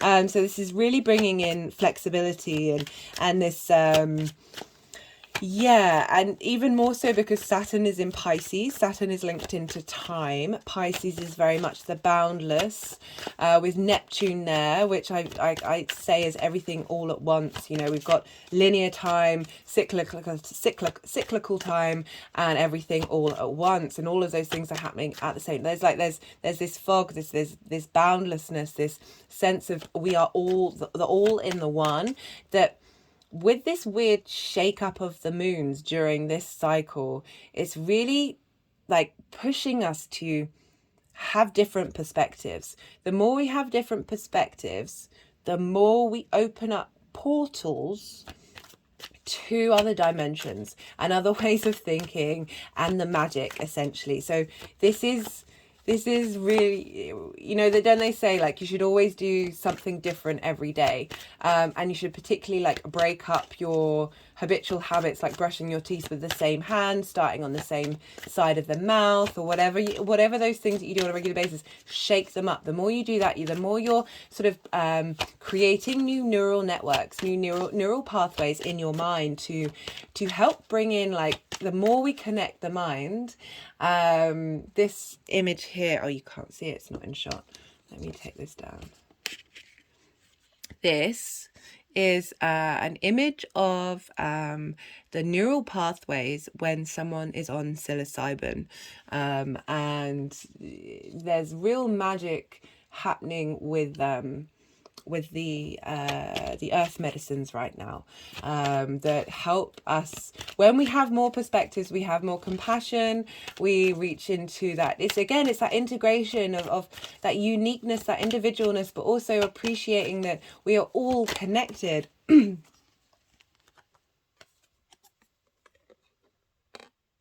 I was talking about like different perspectives, and the Hanged Man is all about finding a different perspective. So Odin, the Norse god, another variation of Mercury, or vice versa, they're all the avatars of that mercurial energy. Put himself upside down on the tree of life, which was an ash tree, which is very much a prominent tree on the Celtic year for the spring equinox. So love that this card's come up, for 9 days and 9 nights. And he did so, and he was going into the depths of his unconscious, the divine, in order at the end of it receive the wisdom of the runes. So that now is a time, like, the more pathways we have open, the more different perspectives that we're in, the more we're going to be in receipt from the divine, from the universe, the quantum field, however you want to look at it. We're all it. You know, by saying that, you're not diminishing your sense of your individuality. You're not diminishing your own inspiration and uniqueness, because we are all unique versions of the universe. We are all going to think very differently. We're all going to have different inspirations based on the energies coming in. It's all incredibly subjective as well as very objective at the same time. Love it. Love it. So we've got this weird... Anyway, so this is happening until next summer. So this year we're going to have 2 Aries new moons and 2 full moons in Cancer, which I really like that combination. They're both cardinal energies. Cancer is the first water sign, really helping us get in touch with our emotional needs. And we're dealing with so much water and so much fire right now. It's really prominent in our evolutionary journey with Saturn in Pisces and all the pile up in Aries, of trying to incorporate our passions and our emotions together. So I find that interesting. Not only with those energies, we then got the lunar cycle is linked into that as well. And then next summer, when it realigns, well, next year in general, but it all will realign next summer, because we'll have 2 Capricorn full moons. And so that will be happening around the summer solstice next year. We also, that same year, are having 2 Capricorn new moons. So big Capricorn energy next year, guys. Big long-term legacy in the 3D. Love that. Don't just link Capricorn into hierarchical structures. It's very much that thing, but link it into so love that when I'm talking about Capricorn energy. So Capricorn ruled by Saturn. I know I'm deviating here. Is a yin night energy, so very much the grandmother. If we look at Saturn as a grandparent, that sort of someone who's wise, that crone energy, who's been around the block, that test of time, the cycles. I don't mean being around the block in a bad way, by the way, of the cycles of time. The Queen of Pentacles, very nourishing, very good at giving advice, very sage-like, very tapped into the cycles of the earth in order to provide an abundant space. And we've got the Strength card, which is ruled by the sun. And so we're, you know, when we're talking about lunations, we're also dealing with the sun as well. And this is about balancing our instinctive responses with our cognitive thoughts and finding harmony between the two. There's a sense of receptivity here of integration, very much from a heart space. So that's a big, that's a really, I found that really interesting when that came up, when I was engaging with that. And like, as I said, like, so Saturn in Pisces during this is distorting and blurring the boundaries of existence and time, which is pretty cool. Right, so as to the actual astrology of the lunation, I have an Instagram account where I will put the wheel up on there. Do go check that out. I've now started posting my Instagram posts on the community channel, so you can go to that as well. Just have a look at the astrological wheel while you're watching this. You can pull that up now. So during this lunation, we have the sun and moon exactly conjunct in Aries, and we have Mercury at 5 degrees of Aries. Mercury in Aries is very much action driven, sparks of inspiration coming through. Yeah, very motivated to try and to do and to communicate for on your individual space. It's like the phrase that I came up for that particular conjunction was think for yourself. Think for yourself. Explore how you collect information and understand information based on questioning and thinking for yourself, and tapping into your passions and being inspired and having motivation to yeah, a lot of inspiration can come through with Mercury in Aries. And at the same time, we also have Neptune in Pisces at 25 degrees. So they're both within a 5-degree orb of the sun and the moon, but either side of it, which I'm loving. And so Neptune's been in Pisces since 2011. Neptune's very much the dissolver of all things, but it's very idealistic, very sensitive, very this is a table, but it's also not a table. Very able to tap into fantasy, the illusions, the many different ways this universe is expressing itself. So we just got the Hierophant there, which is an interesting one to come through. I'm just going to think about that for a second. Well, see, I miss my old deck. It'll come out next year, because the Hierophant card was the Guru card, and it was very much be your own guru. That reminds me, I'm gonna read from this beautiful book. This book here, The Symbolism of the Tarot. So this is so this was from the early 20th century, and it'll be very quick. Where is it? Because it really sums up everything of just, it puts into a more imaginative space the sense of being your own guru, because the Hierophant is often linked into communities, structures, book religion, and that sense of that moral structure in the community. But obviously we're all aware that well, it's not just book religions, but any sense of structure to anything, or sense of thinking you're right or wrong, thinking you're right and others are wrong, when all paths lead to the same mountain and all rivers lead to the same ocean. Right.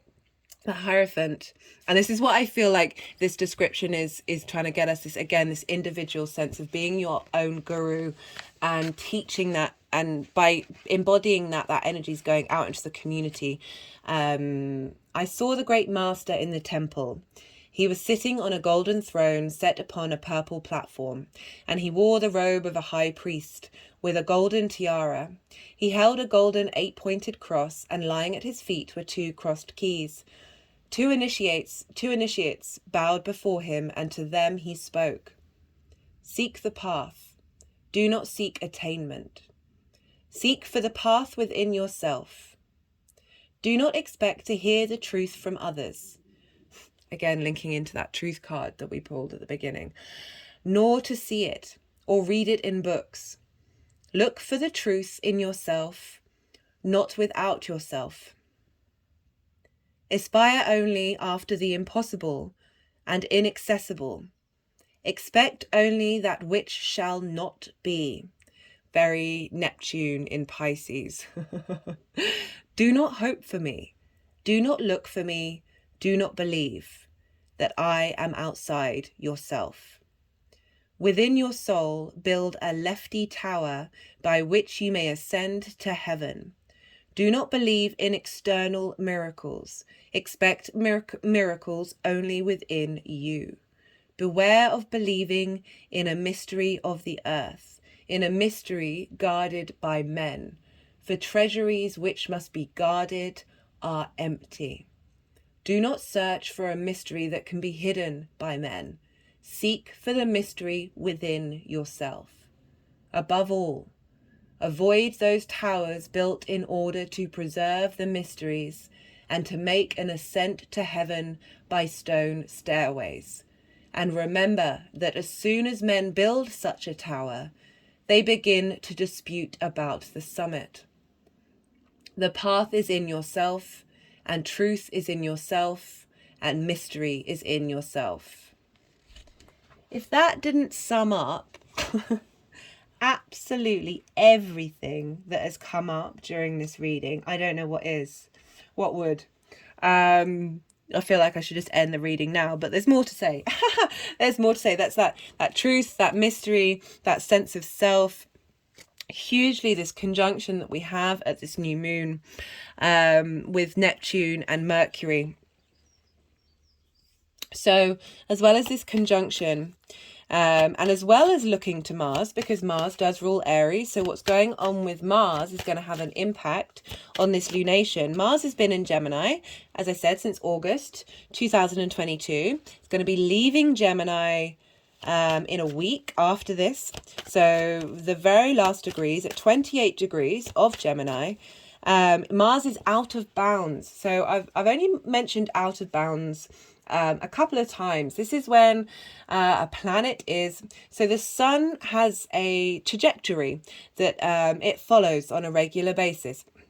And this can, and so a planet is out of bounds when it goes above the trajectory of the sun. So it's kind of saying that it's out of bounds of the internal workings of our sun, the center of our solar system, the main focus of our existence, and it's going out of bounds into that galactic space, into that very unique space. People who have out of bounds planets in their charts can be very innovative, very magic, like very thinking outside of the box, depending on how far away they are from that particular space of the sun.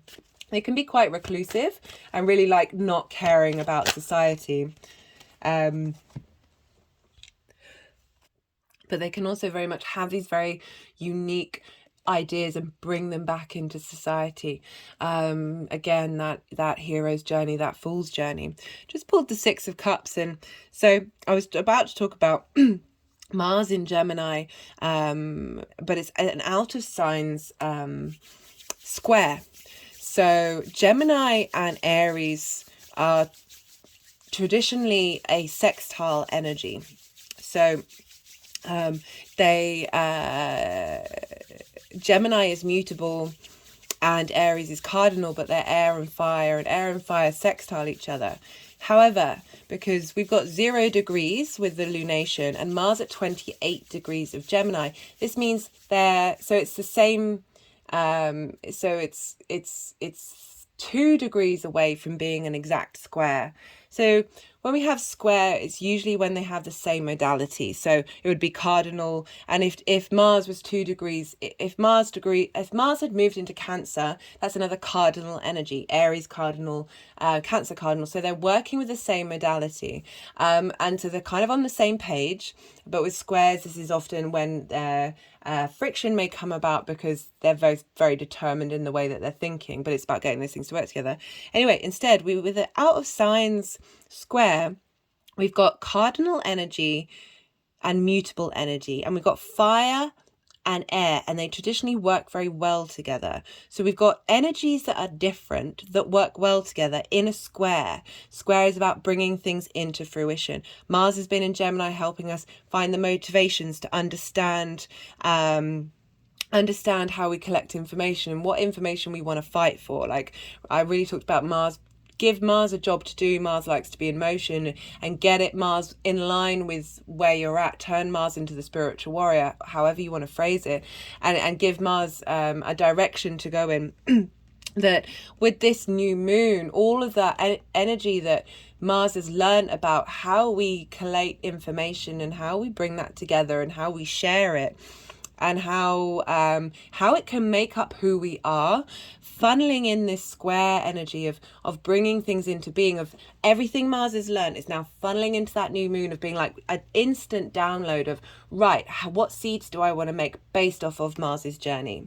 And we had that long retrograde, and Mars is also going into Cancer, and this is why we've got the 6 of Cups here of being that's why I'm thinking about the retrograde, because this is very much about being able to look at the past fondly, with ease, where being able to look at the past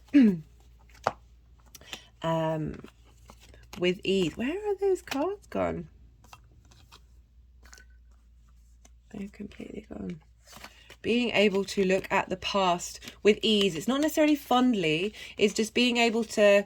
You're not in this position anymore. You're moving through it. You're being replenished by the star, by the fertility of the earth, and you're now through this transformation, being able to not. And this is linked into the crystals later on of being able to release the emotional triggering response to that space, and then be able to take the lessons from whatever experience it is that you've been through, especially with that long journey with Mars in that space. It would have brought up conflict and difficulty. And then Mars is going to move into Cancer, where you're then going to be able to embody this information that you've learned. And Mars is also square Neptune, and this is they're both in mutable signs. So mutable energy is very able to adapt and to change, and with that, Mars square Neptune, very much the energy of the magician, the ability to create through momentum from magic. So we've got Neptune, that very magical side of our chart and who we are, and that again, I said the many dimensionals and no dimensions at once. There's the capacity of tapping into lots of different energies that aren't strictly bound by the 3D, and Mars squaring that. Also funneling all of that energy into that new moon of the momentum of being able to transform, to shift energy from everything that you've learned and everything that you've gone through. The magician has all its tools that it needs in order to create. And help with this mutable energy, helping to not be so rigid, and being able to back down. Something Aries energy can struggle with is not being able to back down, not relinquishing the fight, not surrendering. And I feel like Jupiter moving through there, as well as Venus, even though she's just left there, of really helping us be okay with not always being right, okay with not always winning, and not being, we can be very dogmatic and, well, what is it good for? If we don't back down, if we don't give ourselves the space to adapt, to change, we can't back down, and we end up doing stupid things. So we've got loads of out of signs aspects. So we also have Mars is also out of sign, is in an out of sign trine with Saturn, who's just moved into Pisces. So again, we're dealing with so when we've got a trine, they're the same element, so that's what they have in common. Trines are, it's a Jupiter aspect, it's about they share resources because they're on the same team. So we've got this trine, and they're both mutable, which they shouldn't be, so we've got a lot of the same energy in that way, but they're different elements. So Gemini is an air sign and Pisces is a water sign. So this is important because this energy from Saturn, from this mutable water sign, this collective unconscious, this dream space, is feeding and giving opportunities to Mars, giving a sense of expansion to what Mars has been learning, which it will then go and embody when it moves into Cancer with the exact trine. But this is funneling into the new moon. This is giving, we've got Saturn linked into time and karma, cause and effect, longevity. I like that we got the 3 of Cups when I was talking about Saturn, of that ability to help I was talking about longevity and legacy, with that integrations of self. So this has come up before, and because a lot of my readings I focus mostly on individual integration rather than external forces, aside from the energies at play, that this is about being in harmony with yourself and celebrating that. And there's, again, that we've got the Page of Cups and we've got the 3 of Cups. They're both there's a joyousness to it, as well as the 6 of Cups. There's an ease, there's a space for being like, okay, we've got this. There may be hard work, but we're cool with it. We're okay with it. Because Saturn is also about interesting that was turned over. I don't remember that flipping up. But I was talking about the Magician with Neptune and Mars, being able to make the right choices, this journey that we're going on about being able to make the right choices. And when we have that integration, that balance of that duality of the feminine, the masculine, and all those other dualities of night and dark and all those things, and it's more multi-layered than that. We're not as simple as this dualistic state, for sure, but the more that we do that, the more we're able to make the right decisions from us, the more we can tap into this Magician card in a way that is cohesive for us in the long term. So as I was saying, Saturn is the legacy, but it is responsibility and hard work. So what else do we have? We have the Sun and the Moon in a semi-square with Uranus in Taurus. So a semi-square is half a square. So it's half, it's moved away from a conjunction. If we look at the aspects and how they move, it's the halfway point to a square, this space of bringing things into manifestation or potential conflict. But it's the next aspect it's going to make is a sextile. And a sextile is an aspect of Venus. Venus wants to bring beauty and creativity and harmony. She wants you to connect. She wants... oh, my mind's gone completely blank. She wants you to sort of tidy up. Really been getting this vibe from Venus for a while. She likes things to be, less chaos, more connection, more ease. Some of us thrive in chaos, so there's multifaceted. It's not just limited to that. But we've got this sort of half on the way to a sextile, but half square. So there's friction, but harmony at the same time. It's not quite getting momentum. We have these half squares, these semi-squares, when we have the cross-quarter fire festivals that are in between the solstice and the equinoxes. And this is about understanding what you need to sort of cut loose, what to change, how to transform that energy to bring whatever it is that you're doing into a state of harmony. And this is happening with Uranus, who is the maverick, who is the path clearer, the breaker of chains, wants you to be authentically yourself. Interesting that this has come up while I was talking about Uranus, because this is like an in-between space of where we're headed. Really love this for Uranus and Taurus, of wanting you to get that energy. It's the oddball of the solar system, really wanting you to get into your Uranus doesn't care if you think you feel different. Uranus wants you to embrace who you are. And with this King of Pentacles coming through for this energy, it really feels that, again, it's highlighting the more that we do that, the more we're establishing long-term, stable 3D foundations that are bringing about a sense of autonomy and sovereignty within us. We've got loads of kings coming up here. Of that, you know, we're dealing with day yang energy. I'm not surprised we've got a lot of kings.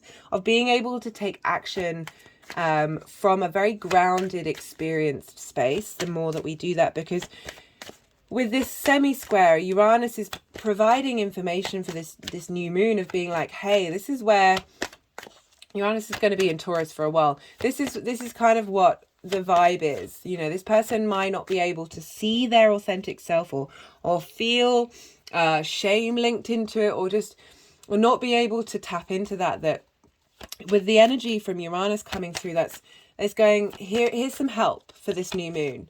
Here's some energetic help. You might not even be aware of it, but here's some help for you to work out how to get into your own soul space from all these unique different perspectives. And really, we're only just touching the surface. The more integration that you do, the more you keep on going, and it really opens up this vastness of possibilities. It's stupendous. At the same time, because we're looking at Taurus now, we're going to look to Venus, because she's there at like 5 degrees conjunct the North Node and conjunct Juno. Now, this isn't making a direct aspect to the Sun and the Moon, but it's important. That energy is still going to be very powerfully felt, because Venus is not only in her own sign of Taurus, but she's there with the nodes, and the nodes, that's linked into the eclipse cycles.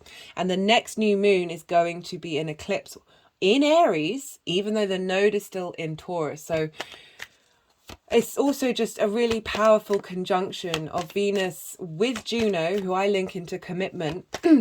You know, committing to yourself or others, but like commitment, what are you going to stand up for? What are you going to be there for in the long term? With the North Node, where we're headed, that space of striving for that, it can feel a little relentless and somewhat out of reach. But with Venus conjuncting with Juno, while this energy from Uranus is funneling in there, I really feel that we're being asked to, while we're dealing with our own inner autonomy, our own individual spark, our passions in Aries, Venus is saying, hey, I want you to embody that in a physical way. Taurus is linked into the senses, into the things that you like, into the tangible. It's the first earth sign. It's fixed, like smelling the roses. How does your body feel when you're doing something that you like? These are Taurus-based things that we've got so much emotional trauma stuck in our bodies, you know.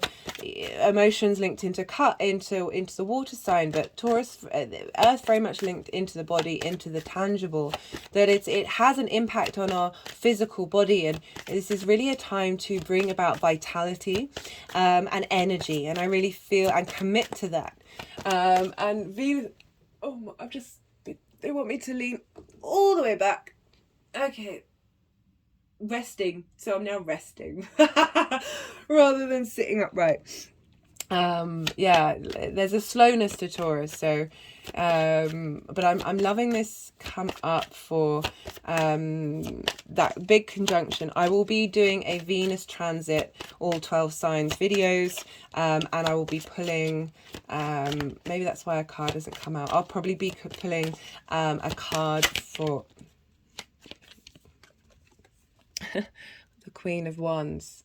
Even though Venus is in a Taurus-based sign, this was very much the energy that was coming through for Venus being in Aries. And with whatever she's learned in Aries, she's now helping you embody that in a physical way. That your authenticity is being funneled into your physical body. Love that. Right, so finally, no, not quite finally, nearly there, guys. 2 more aspects and then the crystals. So the sun and the moon and Mercury and Neptune are all opposite Ceres in Libra. She's retrograde at 0 degrees of Libra. So very much an exact opposition. Ceres is linked in. Ceres was the goddess of the harvest. And we are having issues with harvests. But aside from that, on a collective level, where we've got Ceres, this very nurturing earth goddess energy in Libra, which is the social air sign, also ruled by Venus, wanting to find social harmony. I feel with this retrograde with Ceres, of really helping us break away from being too abundant with our social graces. So she's helping us revisit where we want to nourish those social harmonies, because they don't always serve us. Like, keeping the peace is the opposite of that Aries energy of just being very real and not worrying about conflict. I feel that with Ceres retrograde, it's, you know, she was also the goddess of the harvest, and she's linked into the Persephone and Pluto myth, which I may talk about more in the Pluto video, where Persephone, her daughter, was taken away by Pluto to the underworld. This will be the very short version. And essentially, Ceres, or Demetra, which is the Greek name, she refused to let anything grow for 6 months. So it's acknowledging this sense of lack, this sense of withholding. And I feel that with the retrograde at the same time of this new moon is really helping facilitate us bring into balance sometimes our over need to people please, our over need to prioritize others. Please don't get me wrong. Being socially gracious and observant and respectful, very important parts of where we're at. Being overly just moving, not diminishing. Oh, why the words are struggling to come out here. I think it's because I'm very aware of what I say and how I say it, and not wanting to. Sometimes I'm not as real as I possibly could be with what I'm saying. I can be an incredibly blunt, flippant person. That came out a bit more in those Saturn videos. But I am aware that there's so many nuances. So by being direct and blunt, you can be a little bit too... you can limit yourself in that way. That we're trying to find that balance between being too direct and thinking too certainly about who we are, because we're constantly ever changing. We're constantly ever moving. We're constantly questioning everything that we're doing. But at the same time, we also need to question the other end of that spectrum. And the more that we do that, the more that we're able to bring those things into balance and be flexible, be able to hold space for lots of different things all the time. What else did I want to, so I have talked about Jupiter and Chiron. They're both teachers. They both want to share wisdom. And Chiron can be a little harder to swallow, that pill, especially where it comes up in our natal chart, that it can take a while for us to learn the medicine from the poison that we've inflicted, we've experienced. But once we do learn what that medicine is, I mean, so many healing practitioners have usually gone through something not pleasant themselves, and they've had to learn, they've had to embody through their own individual experience that healing modality. It's certainly something that I've gone through, and then we connect from that to that space of authentic healing on an individual basis. And I really do appreciate Chiron moving through Aries at this time. I'm so appreciative of the astrology right now. The more the layers and layers and layers that you peel and look into, you just realize they really do have your back, even if the world does feel like it's falling apart right now. They're both teachers. They're both asking us to be a bit more wise and a bit more long term about our response mechanisms. Essentially, the message that came through when I thought about both of those energies together is, don't go to war with yourself. I've talked about don't go to war, competition with the outside world, if done in a playful Page of Cups vibe, cool. But if doing it from a Knight of Swords, when you're trying to cut people down and just take it all for yourself, not so cool. But also don't go to war with yourself. Be kind to yourself. We're in this weird human body, weird human experience. It's weird. It's hard. It's really complicated. It's also kind of simple. Like, work from your heart. Integrate yourself, work from your heart, and things ripple out. But it's difficult to do that in this modern construct of what's going on right now. It's hard out there. It's hard out there. So they don't want you to go to war with yourself. They want you to learn and grow and be real. But don't pick a fight. Try and not pick a fight.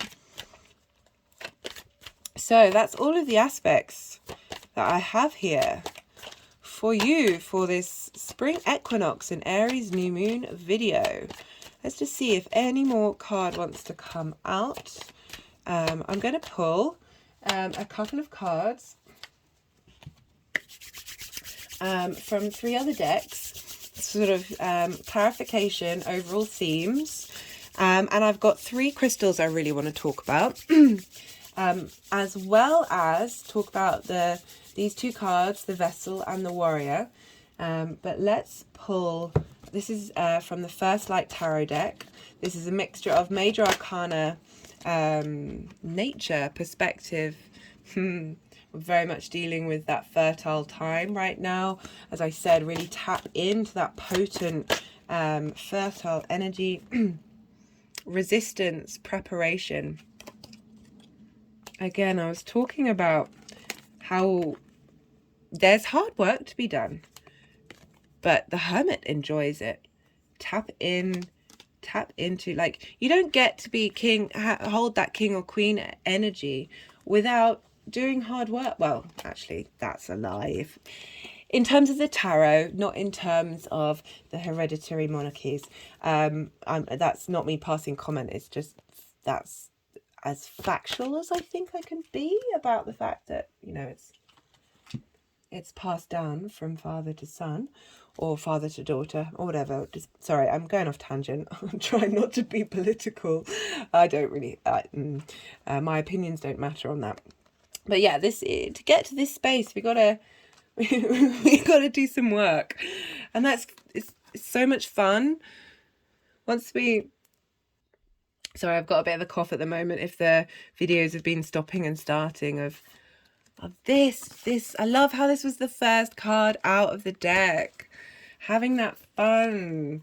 Enjoying the preparation, enjoying the fun, enjoying resistance. That's Mars energy. There's that friction of, we have that resistance. There's 2 energies are hitting heads against each other with a square. It's like getting them to understand and talk to each other and work together. as someone who has lots of squares and oppositions in my chart, I think the only trine I have is between my Sun and Neptune. Right.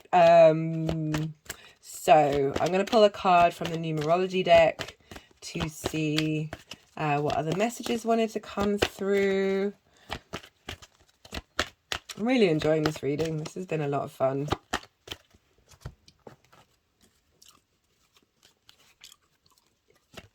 I just wanted to do some, obviously they wanted to put the deck over my heart chakra and then over my notes.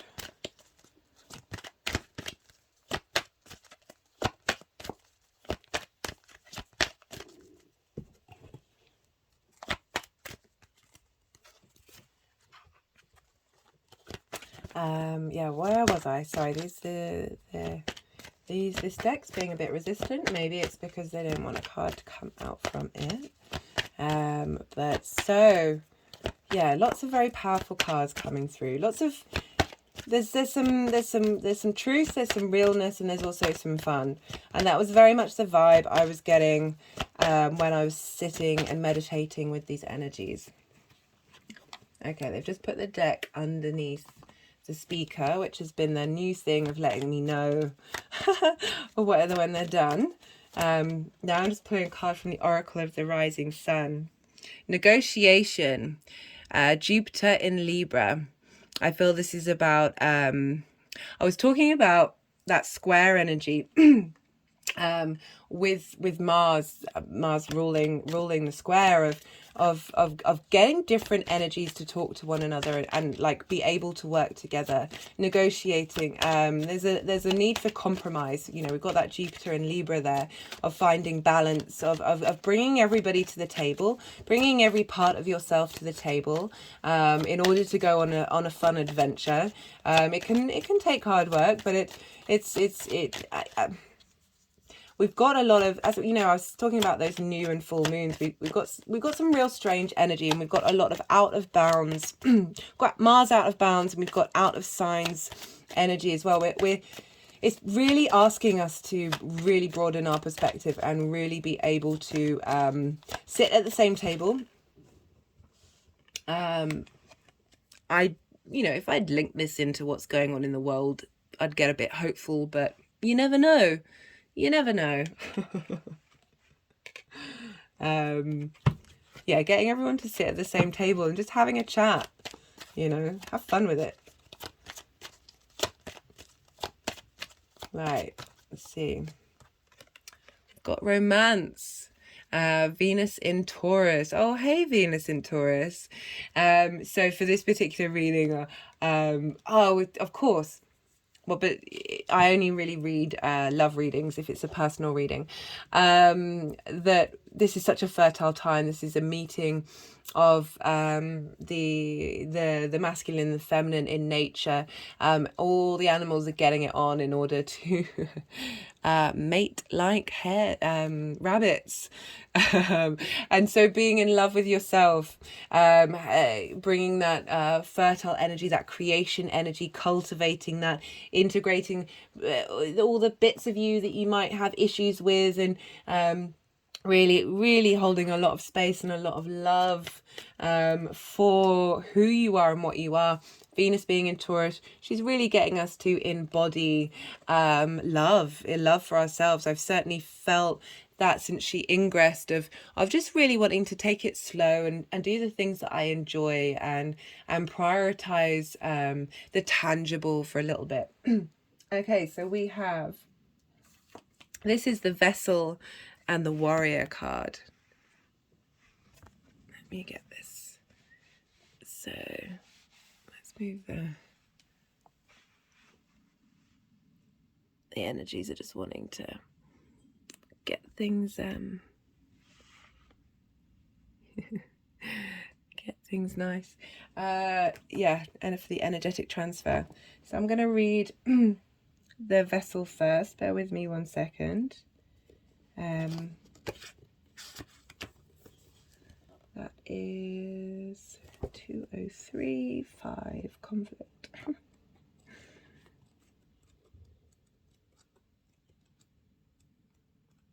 So this is the Wild Unknown Archetypes deck by Krans.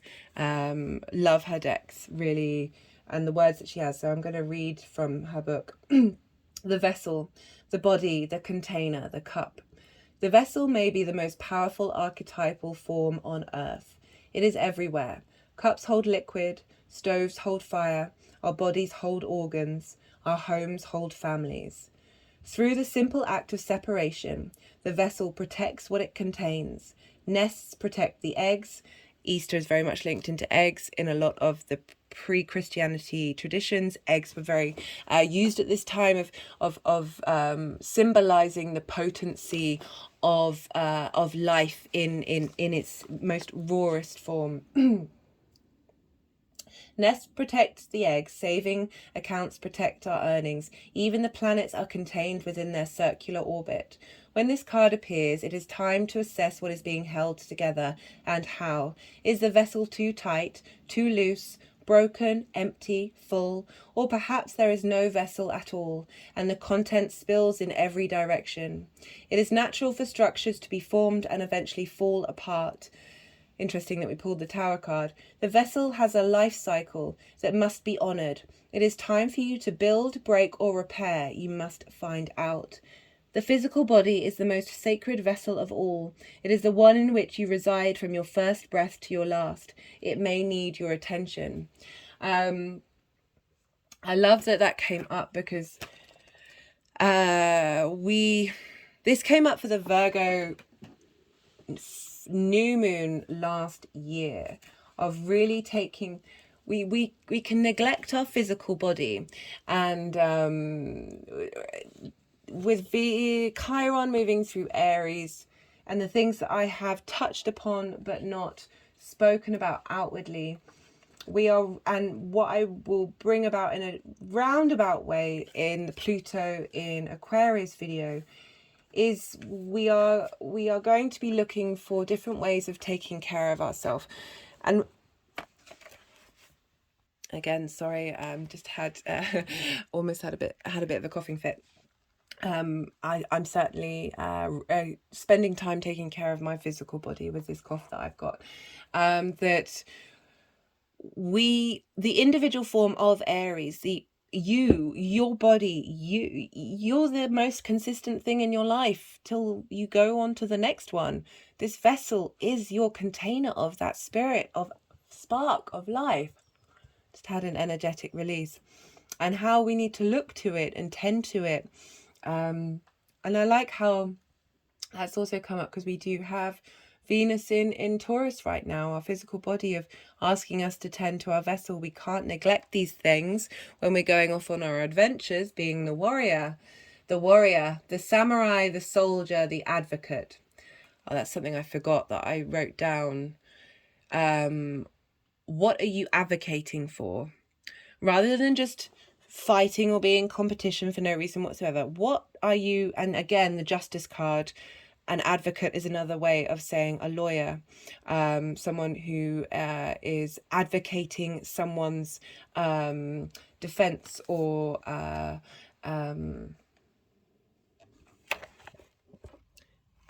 sorry, this cough is quite persistent. Someone's, what are you defending? What are you rather than attacking? What are you standing up for? Where does your inner integrity get in alignment with your vessel and who you are and your embodiment of the individual? We often envisage the warrior as an armed figure with a sword in hand, moving blindly towards battle.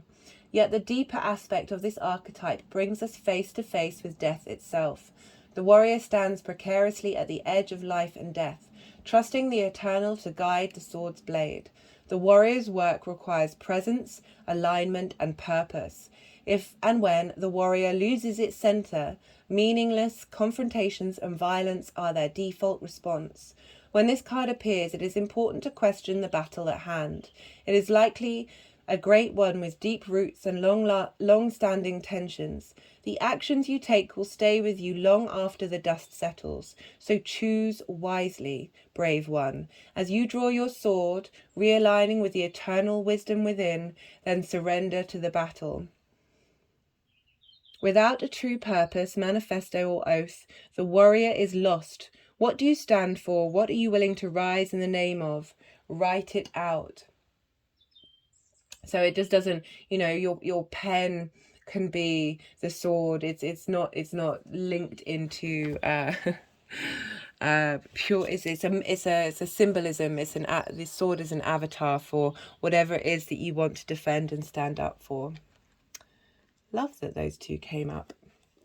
It's always, as I said, it's always very interesting after I've done my own meditation and I've written my notes out and cultivated and brought everything together, that the cards that I'll then shuffle off camera will add to the messages that had already been coming through. Okay, so we've got 3 crystals. I'm just going to pull my jumper down so you've got a clearer view of this one, because it's very tan in colour. Bring that up close.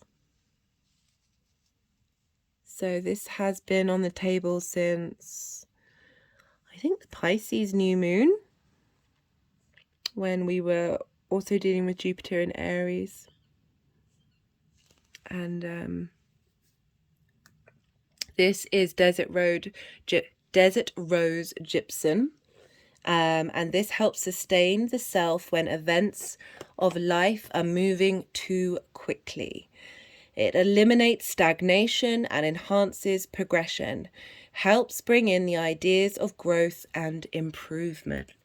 So all very much tied into what we were talking about. There's a lot of speed here, there's a lot of momentum, and it's very easy to feel rushed. And when we feel rushed and overwhelmed and vulnerable, that's when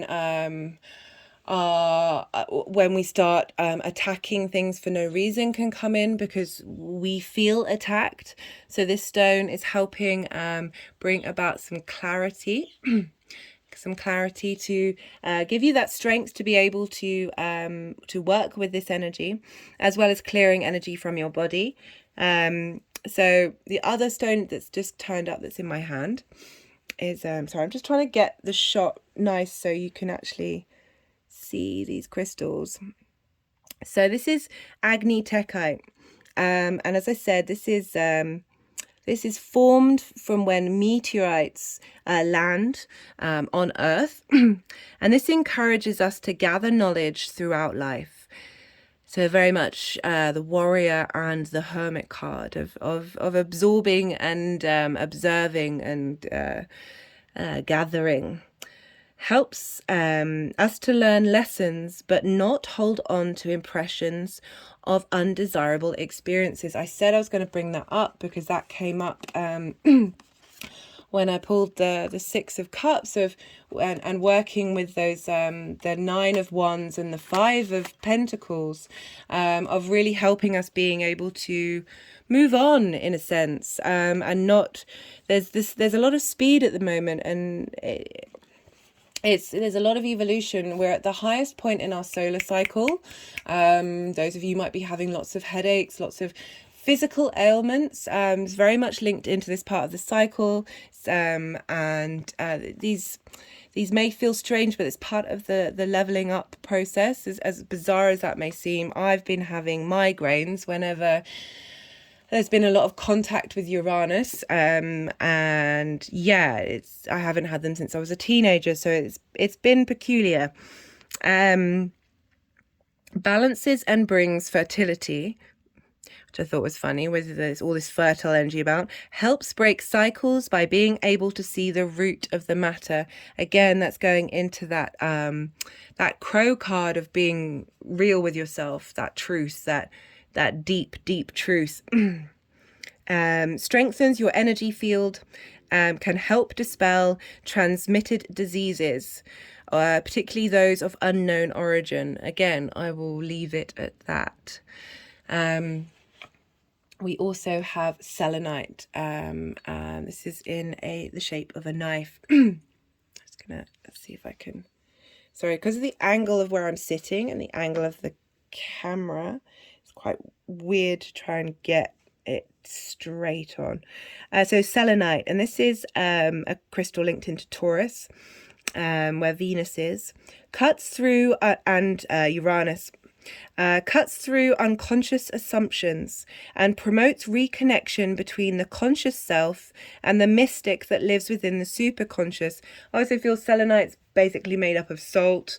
We've got Saturn in Pisces at the moment. Which Pisces very much the collective unconscious, with Neptune arguably the superconscious. And this also brings about flexibility of one's nature and strength in decisions. It also aligns the spine, so really helping clear our energetic field. We've got a lot of clearing going on, tending to the vessel. The more that we tend to our vessel, and the more that we take care of our physical body, the more we can get in line of what we truly want to defend and stand up for, not only in ourselves, but the more we cultivate that, the more we're able to then do that in the outside world, in the collective. Right, I think that's everything.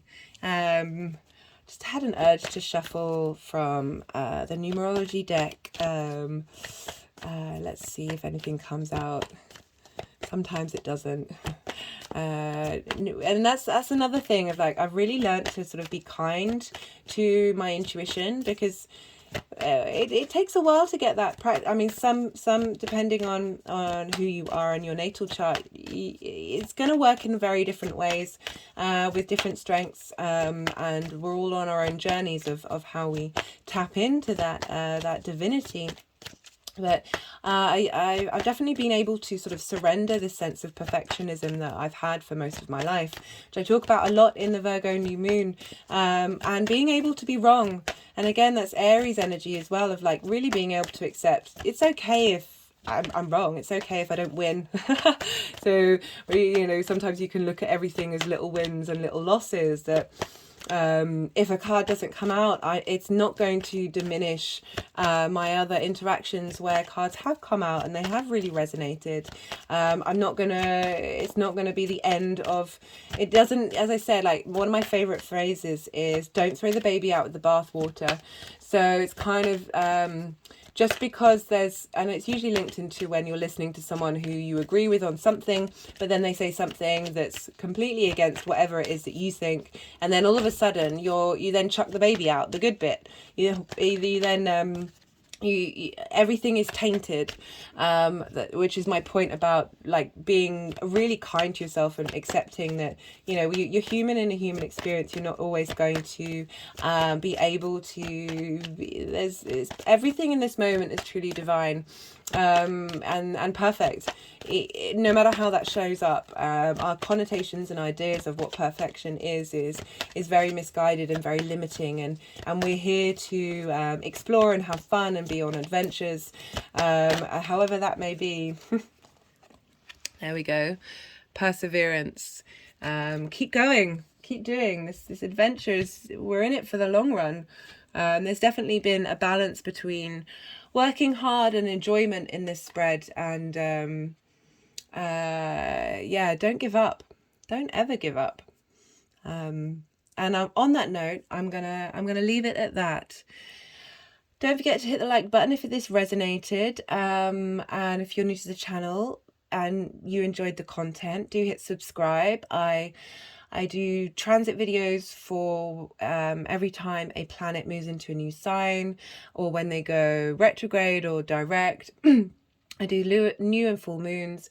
Eventually I'm going to start doing videos just based on particular astrology points, as well as channeling different kinds of energies. There's a list of things that I'd really like to see what comes up for.